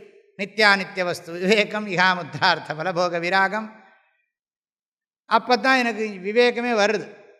அப்போ எனக்கு சரீரம் போயிடுமோன்னு பயமாக இருக்குது. இப்போ சரீரம் போயிடுத்துன்னு சொன்னால் இந்த ஞானத்தை நிஷ்டை அடையிறதுக்கு நான் என்ன பண்ணுறது? இந்த சரீரம் போகாமல் இருக்கணும். அதுக்காக வேண்டி நான் சரீரத்தை இன்னும் காப்பாற்றுறதுக்கு வழி இருக்கா? காயக்கல்பம்னு அதுக்கு பேர். அதெல்லாம் மெத்தடெல்லாம் கண்டுபிடிச்சி பண்ணுறாங்க. இப்போ அமெரிக்காவில் ஒரு சென்டர், இம்மார்டாலிட்டி சென்டர் எல்லாம் வந்திருக்கு. எல்லாம் இப்போ எங்கே ஆக்கிடுவாங்க, எல்லாம் கோடிக்கணக்கான ரூபா கொடுத்தா போகிறோம், திரும்பவும் இளமை தரப்படும். வந்தாச்சு, வந்துட்டுருக்கு. எல்லாம் ஆளுக்கு ஒரு சிப்பு, அவ்வளோதான். உடம்பில் போட்டுக்க வேண்டியதான். நீங்கள் திரும்பவும் யூத் ஆயிடலாம், எங்கே ஆயிடலாம். எல்லாம் வந்துட்டுருக்கு. ஆனால் எதுக்காகங்கிறதான் கேள்வி. அதுக்கும் திரும்பவும் அழியும், திரும்பவும் ரிவைவ் பண்ணிக்கணும். திரும்ப திரும்ப நீங்கள் டீஜெனரேஷனை நீக்கி திரும்பவும் ரீஜெனரேட் பண்ணிக்கலாம். எல்லாம் பண்ணி திரும்பவும் அதை யூஸ் பண்ணிக்கலாம். ஹியூமன் பர்த்தை இன்னும் இந்த காயக்கல்பம் மாதிரி வேறு மெத்தடெல்லாம் வந்துட்டுருக்கு. சொல்கிறாங்க சாகாமல் தடுக்க முடியும், இன்னும் மறுபடியும் இது பண்ண முடியும். தன்னை நரைச்ச முடியெல்லாம் திரும்பவும் கருப்பாயிடும், பழையபடியும் இந்த சுருக்கமெல்லாம் போயிடும் முகத்தில். சயின்ஸ் ப்ரூவ் பண்ணிகிட்டு இருக்கு. பாசிபிலிட்டிலாம் இருக்குது இப்போது. ஆனால் பர்பஸ் தான் தெரியணும். அதெல்லாம் இருக்கட்டும். இங்கே என்னென்னா அதுக்காக வேண்டி சரீரம் ஃபிட்டாக இருக்கணும். அப்புறம் என்னதுன்னா அங்கானின்னு பொதுவாக சொல்லிட்டார். அங்கானின்னா எல்லாமே சேர்ந்து கை, கால், விரல் எல்லாம் உடம்பில் இருக்கிற எல்லா உறுப்புகளும். ஒரு சுண்டு விரல் போகும். ஒரு நாள் இங்கே ஏதோ காலில் சுண்டு விரல் அடிச்சு கொடுத்து 20 நாள் ஆச்சு அது சரியாகிறதுக்கு. நடக்கிற போது உட்கார்ற போதெல்லாம் இதாக தான் இருந்தது. அது மாதிரி ஒரு சின்ன உறுப்பு கூட போகிறோம் நம்மளை காரியம் பண்ண விடாமல் டிஸ்டர்ப் பண்ணிவிடும். அதில் அங்கானி சர்வாணி ஆப்யாயந்து, அதுக்கு தான் இந்த மந்திரங்கள்லாம் சொல்லிக்கிறது. அப்படியே இதெல்லாம் சொல்லுவாங்க சில பேர். இந்த பத்ரங்கரணே விஷ்ணு இதெல்லாம் நம்ம சொல்கிறோம், வெறுமனே இப்படி கையை கூப்பின்னு சொல்கிறோம். ஆனால் சில பேர்லாம் அதுக்கு ரிச்சுவல்லாம் பண்ணுவாங்க. என்னது தேஜோசி அந்த மந்திரங்களெல்லாம் சொல்கிற போது அந்த இதெல்லாம் கையாலேயும் அந்த கிரியையெல்லாம் பண்ணுவாங்க.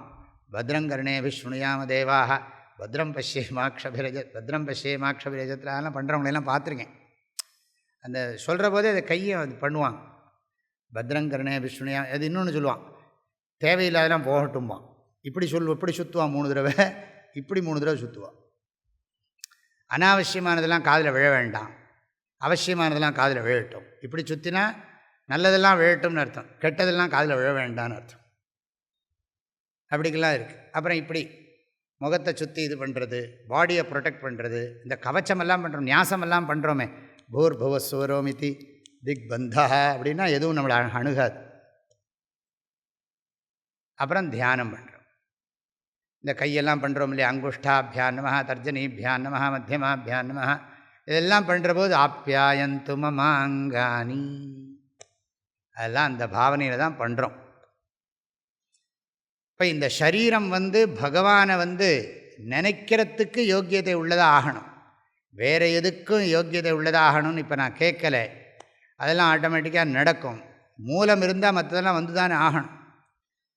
ஆக வாக்குன்னா பேசுறது, பிராணஹா கேட்கணுமா, அது இல்லைன்னா ஒன்றுமே பண்ண முடியாது. உள்ளுக்குள்ளே பிராணன் ஒழுங்காக இருக்கணும், உள்ளுக்குள்ளே காற்று சரியாக போயின்னு இருக்கணும், மூச்சு காற்று சரியாக வரணும், மூச்சு திணற வரக்கூடாது.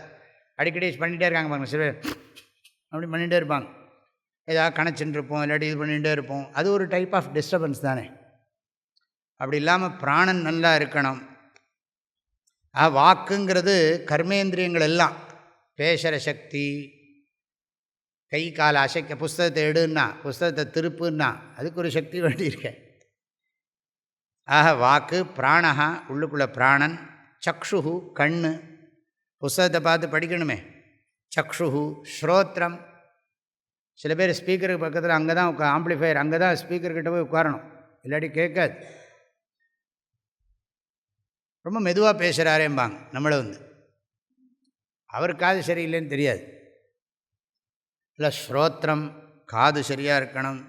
அதோ பலம் இந்திரியாணிச்ச சர்வாணி. அதோன்னு சொன்னால் அண்டுன்னு அர்த்தம், மற்ற எல்லா இந்திரியங்களும், மற்ற சொல்லாதுன்னு அர்த்தம்.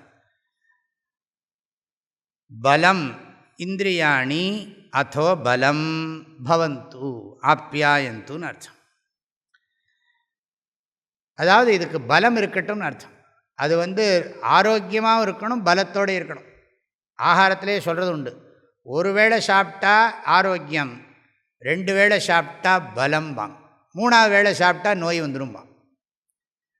ஏகபுக்தம் ஆரோக்கியம், திபுக்தம் பலவர்தனம், திரிபுக்தம் வியாதி பீடா சாத், சதுர்த்தம் மரணம் துருவம். ஒரு வேளை சாப்பிட்டா ஆரோக்கியம், 2 வேளை சாப்பிட்டா உடம்புக்கு பலம். இது மாதிரி இங்கேயும் வாக்கு, பிராணஹா, சக்ஷு, ஸ்ரோத்ரம் ச சர்வாணி இந்திரியாணி அதோ பலம் பவது, எல்லாத்துக்கும் பலம் இருக்கட்டும். அதாவது வியாதியும் இருக்கக்கூடாது, சக்தியோடையும் இருக்கணும். நன்றாக பார்த்தா, எழுத்தை பார்த்தா படிக்கவோ, காது கேட்கவோ எல்லாம் இருக்கணும்னு அர்த்தம். எல்லா தேவதைகளும் அனுகிரகம் பண்ணணும்னு அர்த்தம். ஷன்னோ மித்ரஷம் வருணா ஷன்னோ பவத்வரியம, காதுக்கு தேவதைகள்லாம் இருக்குது. ஸ்ரோத்ரஸ்ய திக்தேவதா, சக்ஷுஷ சூரியா எல்லாம் இருக்குது. காதுக்கு திசை தேவதைகள்லாம் இருக்குது. அப்புறம் 2 காதுக்கு அஸ்வினி தேவர்கள்னு சொல்லப்பட்டிருக்கு. அதில் அந்த தேவதைகள்லாம் எனக்கு அது கண்ணுக்கு தெரியாது, அதெல்லாம் ப்ளஸ் பண்ணட்டும்ங்கிற அர்த்தத்தையும் நம்ம எடுக்கணும். தத்தத் தேவதாக அனுகிருண்ணந்து, தத்தத் அவயவ தேவதாக தாம்ஸ்தான் அவயவான் அனுகிருண்ணந்து. அந்தந்த உறுப்புகளுடைய தேவதைகள் அந்தந்த உறுப்புக்கு ப்ளஸ் பண்ணட்டும், அனுகிரகம் பண்ணட்டும். அதுக்கு தான் நம்ம நியாசம் பண்ணுறோம். பிரஜனனே பிரம்மா திஷ்டது, பாதையோர் விஷ்ணுஸ்திஷ்டது, ஹஸ்தயோர் ஹரஸ்திஷ்டது, பாஹ்வோர் இந்திரஸ்திஷ்டது, ஜடரே அக்னிஸ்திஷ்டது, ஹிருதயே சிவஸ்திஷ்டது, கண்டே வசவஸ்திஷ்டந்து, வக்த்ரே சரஸ்வதி திஷ்டது, நாசிகையோர் வாயுஸ்திஷ்டது, நயனயோச்சந்திராதித்யௌ திஷ்டேதாம், கர்ணயோர் அஸ்வினௌ திஷ்டேதாம், லலாட்டே ருத்ராஸ்திஷ்டந்து, மூர்ध्न्यादित्यास्तिष्ठन्तु, शिरसि महादेवस्तिष्ठतु, शिखायां वामदेवस्तिष्ठतु, पृष्ठे पिनाकी तिष्ठतु, पुरतः शूली तिष्ठतु, पार्श्वयोः शिवा शङ्करौ तिष्ठेतां, सर्वतो वायुस्तिष्ठतु, ततो बहिः सर्वतोऽग्निर्ज्वाला माला परिवृतस्तिष्ठतु. என்ன சுற்றி நெருப்பு எரியட்டும்ங்கிறது. सर्वतो वायुस्तिष्ठतु, சர்வதோக்னிர்ஜ்வாலா மாலா பரிவிருத்தஸ்திஷ்டது, சர்வேஷு அங்கேஷு சர்வாः தேவதாः யதாஸ்தானம் திஷ்டந்து, மாம் ரக்ஷந்து, சர்வான் மகாஜனான் ரக்ஷந்து. இது பேர் லகுன்யாசம்னு பேர். இதெல்லாம் இத்தனை தேவதைகள் நம்ம உடம்பில் இருக்கட்டும். இதெல்லாம் டோட்டல் பவர். அதாவது இது என்னது, இது மைக்ரோ லெவல். மேக்ரோ லெவலில் இருக்கிற பவர்ஸ் எல்லாம் இழுக்கிறது. அதெல்லாம் இழுத்தா இந்த சரீரத்துக்கு அது வரும். அந்தந்த பாவனையோடு அதை பண்ணினா அதெல்லாம் நமக்கு வரும். அந்த பலத்தில் இருக்கிறது. அந்த பலம் என்ன பண்ணுன்னா அது சொசைட்டிக்கு நல்லது பண்ணும். இந்த தேவதைகளோட அனுகிரகம் இல்லாமல் பண்ணினா அது சொசைட்டிக்கு, நமக்கு உலகத்துக்கும் கெடுதலாயிடும். இதெல்லாம் வைதிக தர்மம். வைதிக மார்க்கா சனாதன தர்ம ஹிந்து தர்ம. இந்த ஆட்டிடியூடோடையே நம்ம வாழ்ந்திருக்கோம். நம்முடைய முன்னோர்கள்லாம் வாழ்ந்திருக்கிறார்கள். அதுக்கப்புறம் நிறைய இருக்குது. இதெல்லாம் லகுன்யாசம். லகுன்யாசம்னு என்ன? சின்ன நியாசம். பெரிய நியாசத்துக்கு பேர் தான் மகான்யாசம். அதுக்கு நிறைய மந்திரங்கள்லாம் சொல்லுவோம். இன்னும் மந்திரங்கள்லாம் சொல்லி அதுக்கு இன்னும் நிறைய இன்னும் பவரை கூட்டுவோம், சக்தியை கூட்டுவோம். அதான் பலம் மந்திரத்தில் இருக்கு இல்லையா? ஆப்யாயந்து மமாங்கானி வாக் பிராணச்சக்ஷுஸ்ரோத்ரம் அதோ பலம் இந்திரியாணி ச சர்வாணி. சர்வாணி இந்திரியாணி, கர்மேந்திரியங்கள் 5, ஞானேந்திரியங்கள் 5, மெய்வாய் கண் மூக்கு செவி கை கால் எருவாய் கருவாய், அப்புறம் என்னது பேச்சு, வாக்பாணி பாத பாயூபஸ்தம், ஸ்ரோத்ர சக்ஷு துவக்கு ரசனா கிராணம். இது எல்லாமே இந்த சர்வாணி இந்திரியாணி பலம் உடையதாக இருக்கட்டும். இளைஞனாக இருக்கலாம், வயதானவங்களாக இருக்கிறப்போ அதனால் நிறைய இதுக்கு தேவைப்படுறது. ஃபிட்டாக இருக்கணுங்கிறது. ஹெல்த்தி ஃபிட்னஸ் ரெண்டும் வேணும். சரி, அடுத்தது ஒரு அழகாக ஒரு வார்த்தை சொல்கிறான்.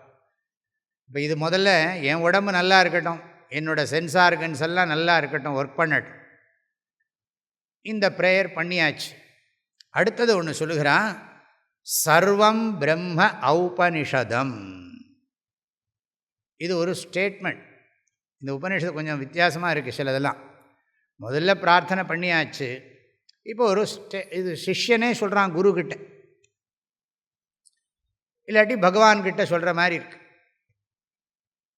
சர்வம் பிரம்ம படிக்கிறதுக்கு முன்னாடியே சொல்கிறான். நம்ம சின்ன வயசுலேருந்தே கேள்விப்பட்டிருப்போம். நமக்கு இந்த கேள்வி ஞானம் நிறைய இருக்குது. நம்ம தேசத்தில் எல்லாருக்கும் யார்கிட்ட போய் கேட்டால் பொதுவாக சொல்லுவாங்க, யார்கிட்ட போய் கேட்டாலும் சொல்லுவாங்க. என்ன சொல்லுவாங்க? கடவுள் எங்கே இருக்காருன்னா, கடவுள் எங்கெங்கே இல்லை அப்படி. கடவுள் எங்கே இல்லை. தேவஹா குத்திர அஸ்தினா தேவஹா குத்திர நாஸ்தி. கடவுள் எங்கே இருக்காருப்பான்னா கடவுள் எங்கே இல்லை. ஒரு சைவன் எழுதினா என்ன பண்ணுறார்? என்னது சிவமயம் அப்படின்னு எழுதுகிறார். சிவமயம்னு தான் போடுறார். சர்வம் விஷ்ணுமயம் ஜெகத்து, சர்வம் தேவிமயம் ஜெகத்து, எல்லாம் அவங்கவுங்க என்ன பண்ணுறாங்க, அது மயம் போடுறாங்க. அப்படின்னா என்ன அர்த்தம், எல்லாருக்கும் தெரியுது. கிராமத்தில் இருக்கிறவங்களுக்கு கடவுள் எங்கேயும் இருக்காருங்க, அவர் எங்கே இருந்தாலும் பார்த்துட்ருப்பாருங்க அப்படிலாம் சொல்கிறான். எல்லாருக்கும் இந்த செகண்டரி நாலெட்ஜ் இருக்குது. இதுக்கு பேர் ஆபாத்த ஞானம்னு பேர். ஒரு கேள்வி ஞானம் இருக்குது. நம்ம பாரத தேசத்தில் எல்லாருக்குமே சுபாவமாகவே கடவுள் எங்கேயும் இருக்கார்.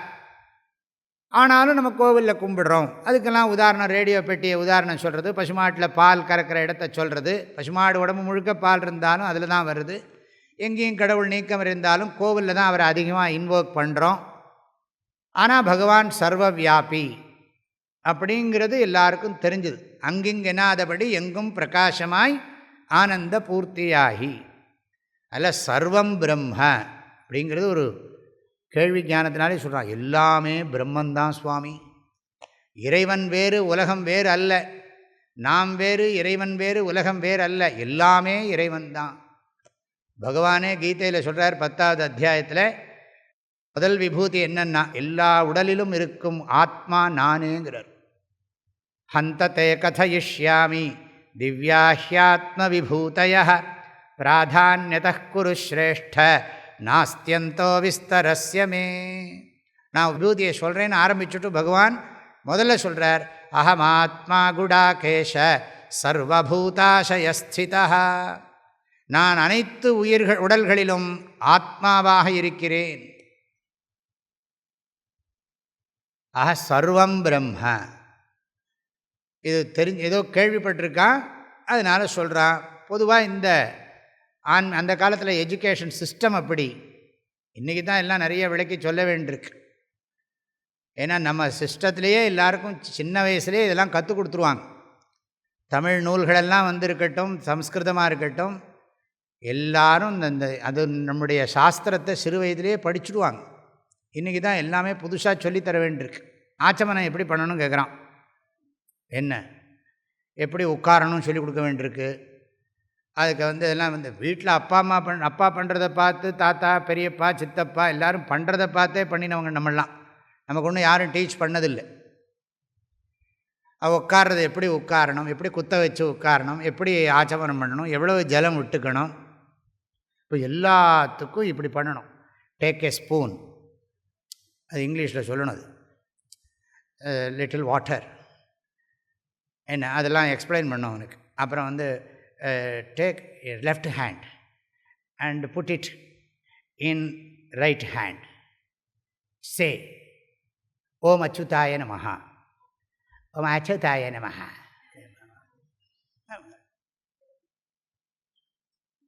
இந்த வாத்தியாருக்கு வைராக்கியமே வந்துடும்.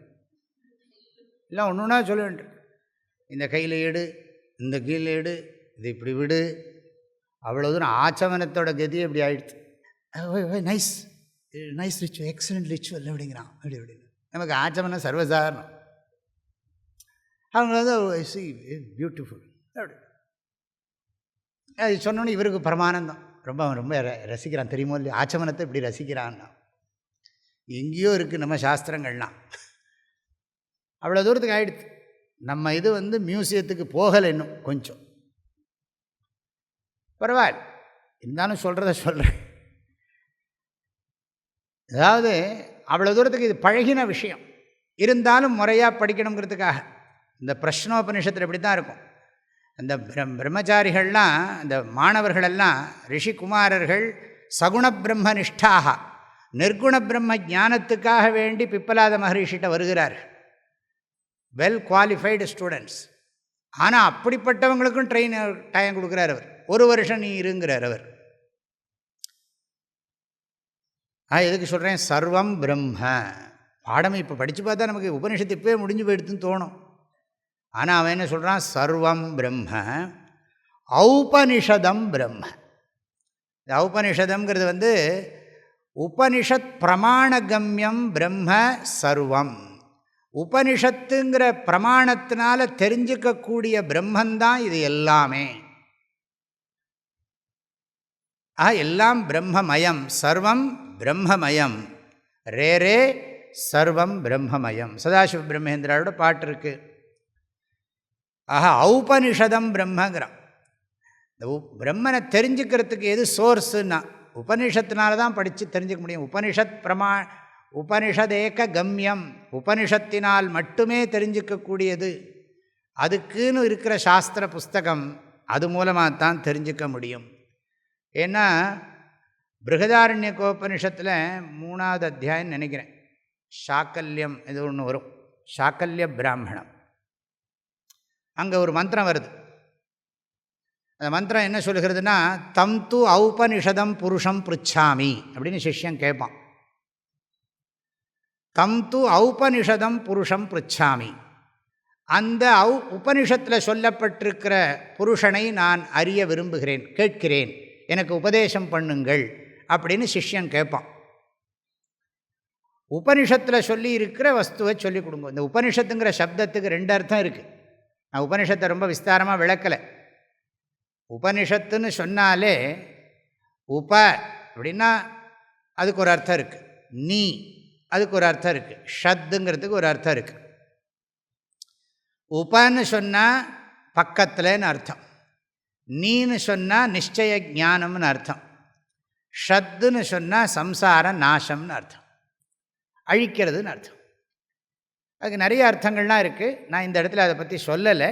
இந்த மந்திரம் அது நமக்கு சௌரியமாக போச்சு. ஔபனிஷதம்னு வந்துடுத்து.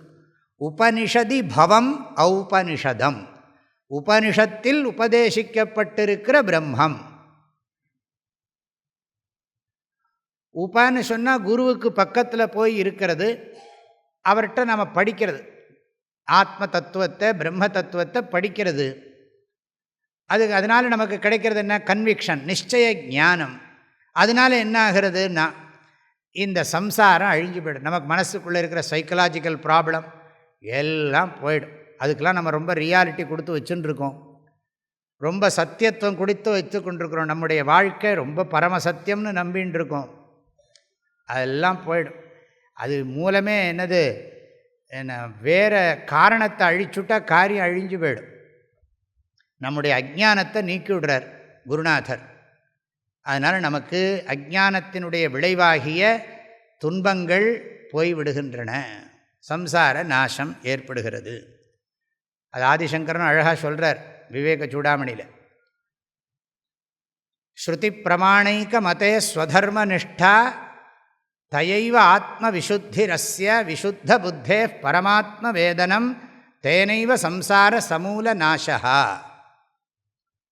அதாவது வேதத்தை பிரமாணமாக எடுத்துக்கிறவன் அதில் சொல்லியிருக்கிற கடமைகளை ஒழுங்காக செய்கிறான். ஸ்ருதி பிரமாண ஏக மதேஹே ஸ்வதர்ம நிஷ்டா, தன்னுடைய கடமைகளை செய்கிறான். தயைவ ஆத்ம விசுத்தி, அப்படிப்பட்டவனுக்கு தான் மனசு சுத்தமாகிறது, ஆத்ம விசுத்தி. விசுத்த புத்தேஹே பரமாத்ம வேதனம், மனசு சுத்தமானவனுக்கு பிரம்ம தத்துவம் விளங்குகிறது. தேனைவ சம்சார சமூல நாசா. ஒரு ஸ்லோகத்தில் சொல்கிறார் ஆதிசங்கரர் விவேக சூடாமணியில். அதனால் துன்பங்கள்லாம் அடியோடு நீங்கி விடுகிறதுங்கிறார். இல்லை உபனிஷத்துன்னு சொன்னால் குருவுக்கு பக்கத்தில் போய் உட்காந்து வேதாந்தத்தை படித்து அதை மனசில் உள்வாங்கி கொண்டு அப்புறம் நம்ம என்னெல்லாமோ குறையெல்லாம் சொல்லிகிட்டு இருந்தோமே, அந்த குறையற்கெல்லாம் உயிரே இல்லாமல் போயிடும். என்னெல்லாமோ ப்ராப்ளமெல்லாம் சொல்லிகிட்டு இருந்தோம், ஒரு ப்ராப்ளம் இருக்குது. ப்ராப்ளத்துக்கே ப்ராப்ளம் வந்துடும். ப்ராப்ளம் எங்கே போகிறது பாவம்? இடும்பைக்கு இடும்பை படுப்பர்னார் வள்ளுவர். இடும்பைக்கு இடும்பை படுப்பர், இடும்பைக்கு இடும்பை படாதவர். துன்பம் வரும்போது துன்பப்படாதவன் துன்பத்துக்கே துன்பம் கொடுக்குறாங்கிறார். இடும்பைக்கு இடும்பை படுப்பர், இடும்பைக்கு இடும்பை படாதவர். இன்னொரு குறள்லையும் சொல்கிறார், மடுத்த வாயெல்லாம் பகடன்னான் உற்ற இடுக்கண் இடர்பாடு உடைத்து. அதாவது இந்த எருது மாடு இருக்கே, அது கஷ்டமான இடத்துல கூட இழுத்துன்னு போயிடுவான். அது மாதிரி மடுத்த வாயெல்லாம் பகடன்னான், எவ்வளவு கஷ்டம் வந்தாலும் சரி அந்த கஷ்டத்துக்கே கஷ்டம் கொடுத்துருவானாம் அறிவாளி. இடுக்கண் இடர்பாடு உடைத்துங்கிற. அடுக்கி வரினும் அழிவிலான் உற்ற இடுக்கண் இடுக்கட்படும். எத்தனை குறள் வரிசையாக வருதான், கஷ்டம் மாற்றி மாற்றி மாற்றி வருது. அடுக்கி வரினும் அழிவிலான்கிறார்.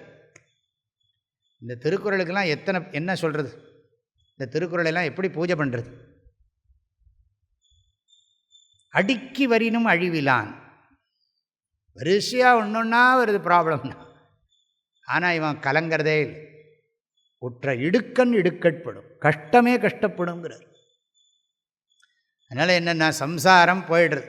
குருக்கிட்ட போய் உட்காந்து பொறுமையாக படிக்க படிக்க படிக்க அந்த ஞானம் அடி மேலே அடி அடித்தா அம்மியும் நகரும்னா, அது மாதிரி சொல்லி சொல்லி சொல்லி படித்து படித்து மனசில் வாங்கி கொண்டு, அதனால் என்ன பிரயோஜனம் ஏற்படுறதுன்னா சம்சார சமூல நாசா, அடியோட துன்பம் நீங்குகிறது. அதாவது என்ன சொல்கிறான், ஔபனிஷதம். உபனிஷத்தினுடைய சப்ஜெக்ட் மேட்டர் என்ன? அதாவது இது ஒரு ஃபங்க்ஷனல் நேம். அதாவது பிரம்ம வித்யை எப்படி வேலை பண்ணுறதுன்னு சொல்லியிருக்கு. பிரம்ம வித்யை எப்படி வேலை பண்ணுறதுன்னா, ஒரு சிஷ்யனை குருக்கிட்ட போகும்படி பண்ணி, அந்த குருக்கிட்ட படிக்கும்படி பண்ணி, அந்த படிக்க வச்சு அறிவை உறுதியாக கொடுக்கும்படி பண்ணி, அவன் மனசில் இருக்கிற எல்லா விதமான துக்கத்தையும் அடியோடு நீக்கக்கூடிய சக்தி இந்த பிரம்ம வித்யைக்கு இருக்கிறதுனால இந்த பிரம்ம வித்யைக்கு உபனிஷத்துன்னு பேர். உபனிஷத்துன்னா பிரம்ம வித்யின்னு பேர். பிரம்ம வித்யை கொடுக்குற சாதனம்னு பேர். பிரம்ம ஜானம், உபனிஷத்துங்கிற சப்தத்துக்கு பிரம்ம ஜானம்னு ஒரு அர்த்தம், பிரம்ம வித்யான்னு ஒரு அர்த்தம், பிரம்ம வித்யை உண்டு பண்ணுறதுன்னு ஒரு அர்த்தம். நமக்கு மனசில் பிரம்ம ஜானத்தை உண்டு பண்ணுவது அப்படின்னு ஒரு அர்த்தம் இருக்குது. அதனால தான் அந்த சிஷ்யன் அழகாக சொல்கிறான், சர்வம் பிரம்மோபனிஷதம்.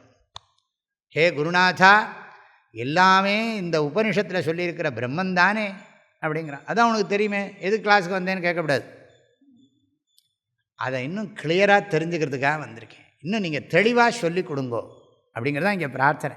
நான் கேள்விப்பட்டிருக்கேன், உபனிஷத்தை படித்து தான் ஞானம் அடையணும்னு சொல்லி நான் படிச்சிருக்கேன், கேள்விப்பட்டிருக்கேன் பெரியவர்கள்ட்டேருந்து. அதனால் நான் உபனிஷத் படிக்கிறதுக்காக வந்திருக்கேன் அப்படின்னு ஸ்டூடெண்ட் சொல்கிறான். வரும்போதே என்னென்னா, நான் கேள்விப்பட்டிருக்கேன், தெரிஞ்சு தான் வந்திருக்கேன், இதை உபனிஷத்தில் தான் படிக்கணும், குருக்கிட்ட தான் போய் படிக்கணுங்கிற ஒரு விஷயம் தெரிஞ்சு வந்திருக்கேன். எனக்கு இந்த வியாதி இருக்குது, இந்த வியாதிக்கு இந்த டிபார்ட்மெண்ட்டு டாக்டர்கிட்ட போய் கேட்டு தெரிஞ்சுட்டா தான், அவர் ட்ரீட் பண்ணால் தான் இந்த வியாதி போகும்னு எல்லாரும் சொல்லி கேள்விப்பட்டு உங்கள்கிட்ட வந்திருக்கேங்கிறான் இல்லையா? இப்போ எத்தனையோ டிபார்ட்மெண்ட் இருக்குது, கார்டியாலஜி இருக்குது, நெஃப்ராலஜி இருக்குது, யூராலஜி இருக்குது, ஸோ மெனி டிபார்ட்மெண்ட்ஸ் இருக்குது மெடிக்கல் சயின்ஸில். இன்றைக்கி நான் ஏதோ சில விஷயங்கள்லாம் டீல் பண்ணுற போது அமெரிக்கா விஷயம் நெஃப்ராலஜி, நான் இது வரைக்கும் நெஃப்ராலஜிஸ்ட் தான் நினச்சிட்டு இருந்தேன். நெஃப்ரோபாத்தாலஜிஸ்ட்னு ஒன்று ஒருத்தருக்கான். அவன் only for transplant specialist. Nephrologist வேறு, நெஃப்ரோபாத்தாலஜிஸ்ட் வேறு. இது இந்தியாவில் இல்லை, எனக்கு தெரிஞ்சு இல்லை. அது அங்கே போய் கேட்டால் நம்ம ஏதோ சில பிரச்சனையை பற்றி கேட்டோம்னா அவங்க அங்கே என்ன சொல்கிறாங்கன்னா, இது நெஃப்ராலஜிஸ்ட் டிபார்ட்மெண்ட் இல்லை, நெஃப்ரோபாத்தாலஜிஸ்ட் டிபார்ட்மெண்ட்டுங்கிறான். இனி அதுவே புதுசு. இனி அதுக்கு தனியாக ப்ரொசீஜர்லாம் ஃபாலோ பண்ணணும். இதுலேருந்து என்ன தெரியுறதுன்னா, நம்ம எதுக்கு சொல்கிறோம்னா, இந்த விஷயத்தை தெரிஞ்சுக்கிறதுக்காக இது உங்கள் டிபார்ட்மெண்ட்டு, அதனால் உங்கள்கிட்ட வந்திருக்கேன் குருநாதா. நான் அர்த்தசாஸ்திரம் படிக்க வரல, காமசாஸ்திரம் படிக்க வரல, தர்மசாஸ்திரமும் படிக்க வரல, நான் பிரம்மசாஸ்திரம் படிக்க வந்திருக்கேன். அந்த பிரம்மசாஸ்திர உபனிஷத்தை படித்து அது மூலமாக பிரம்மனை தெரிஞ்சுக்கணும்னு வந்திருக்கேன். நீங்கள் எனக்கு கடைசியில் அந்த மந்திரத்தில் வரப்போகிறது பாருங்கள். இந்த உபனிஷத்து புஸ்தகம் வச்சுருக்கீங்கன்னா பாருங்கோ, கடைசியில் இந்த மந்திரம் பாருங்கள். இந்த இதுலேயே அதில் கடைசி கண்டத்தில் 7வது மந்திரம், அதாவது 4வது கண்டம் 7வது மந்திரம் என்ன போட்டிருக்குன்னு பாருங்க. உபனிஷதம்போ ப்ரூஹீத்யுக்தா தே உபனிஷத் பிராமீம் வாவத உபனிஷதம் அப்ரூமேதி. அதை இதையும் கனெக்ட் பண்ணி பார்க்கணும். ஆகையினால உபனிஷத்தை சொல்லிக் கொடுன்னு கேட்டேன், நான் உபனிஷத்து உனக்கு சொல்லிவிட்டேன். அங்கேயும் பாருங்கள், பிராமீம் உபனிஷத் அப்ரூம, பிரம்மத்தை உபதேசம் பண்ணுற உபனிஷத்தை உனக்கு நான் சொல்லிக் கொடுத்தேங்கிறார். இந்த கனெக்ஷன் புரிஞ்சுக்கணும். இது சாந்தி பாட்டத்திலே இங்கே இருக்குது, இது சாந்தி பாட்டத்தில் இருக்குது. அங்கே அவர் சொல்கிறார், நீ உபனிஷதம்போ ப்ரூஹின்னு கேட்ட, உபனிஷத்தில் சொல்லியிருக்கிற பிரம்மனை நீ உபதேசம் பண்ணுன்னு கேட்ட, உபனிஷத்தில் சொல்லியிருக்கிற பிரம்மனை நான் உனக்கு டீச் பண்ணிவிட்டேங்கிறார். அப்போ இந்த கனெக்ஷன் உங்களுக்கு தெரியணும். அப்புறம் பிருகதாரண்யக உபனிஷத்தில் ஒரு கொட்டேஷன் சொல்லியிருக்கேன், ஔபனிஷத்தில் சொல்லியிருக்கிற புருஷனை எனக்கு சொல்லிக் கொடுங்கோ. தம் து ஔபனிஷதம் புருஷம் பிருச்சாமி. ஆக சர்வம் பிரம்ம ஔபனிஷதம். உபனிஷதி பவம் ஔபனிஷதம். உபனிஷதம்னு படிக்கக்கூடாது, சர்வம் பிரம்மோபனிஷதம்னு படிக்கக்கூடாது, சர்வம் பிரம்மௌபனிஷதம். ஔ நாட் ஓ. சர்வம் பிரம்மௌபனிஷதம் அப்படி படிக்கணும். தொடர்ந்து மாலை பார்ப்போம். ஓம் ஆப்யாயந்து மமாங்கானி வாக் பிராணச்சக்ஷுः ஸ்ரோத்ரமதோ பலமிந்திரியாணி ச சர்வாணி சர்வம் பிரம்மௌபனிஷதம் மாஹம் பிரம்ம நிராகுர்யாம் மாமா பிரம்ம நிராகரோத் அநிராகரணமஸ்து அநிராகரணம் மே அஸ்து ததாத்மனி நிரதேய உபனிஷத்சு தர்மாஸ்தே மயி சந்து தே மயி சந்து. ஓம் சாந்தி ஷாந்தி ஷாந்தி. மூர்த்தியெல்லாம் வாழி எங்கள் மோன குருவாழி, அருள் வார்த்தை என்றும் வாழி. ஓம் சாந்தி ஷாந்தி ஷாந்தி. ஹரி ஓம். ஆதிகுருநாத ஸ்வாமிகி.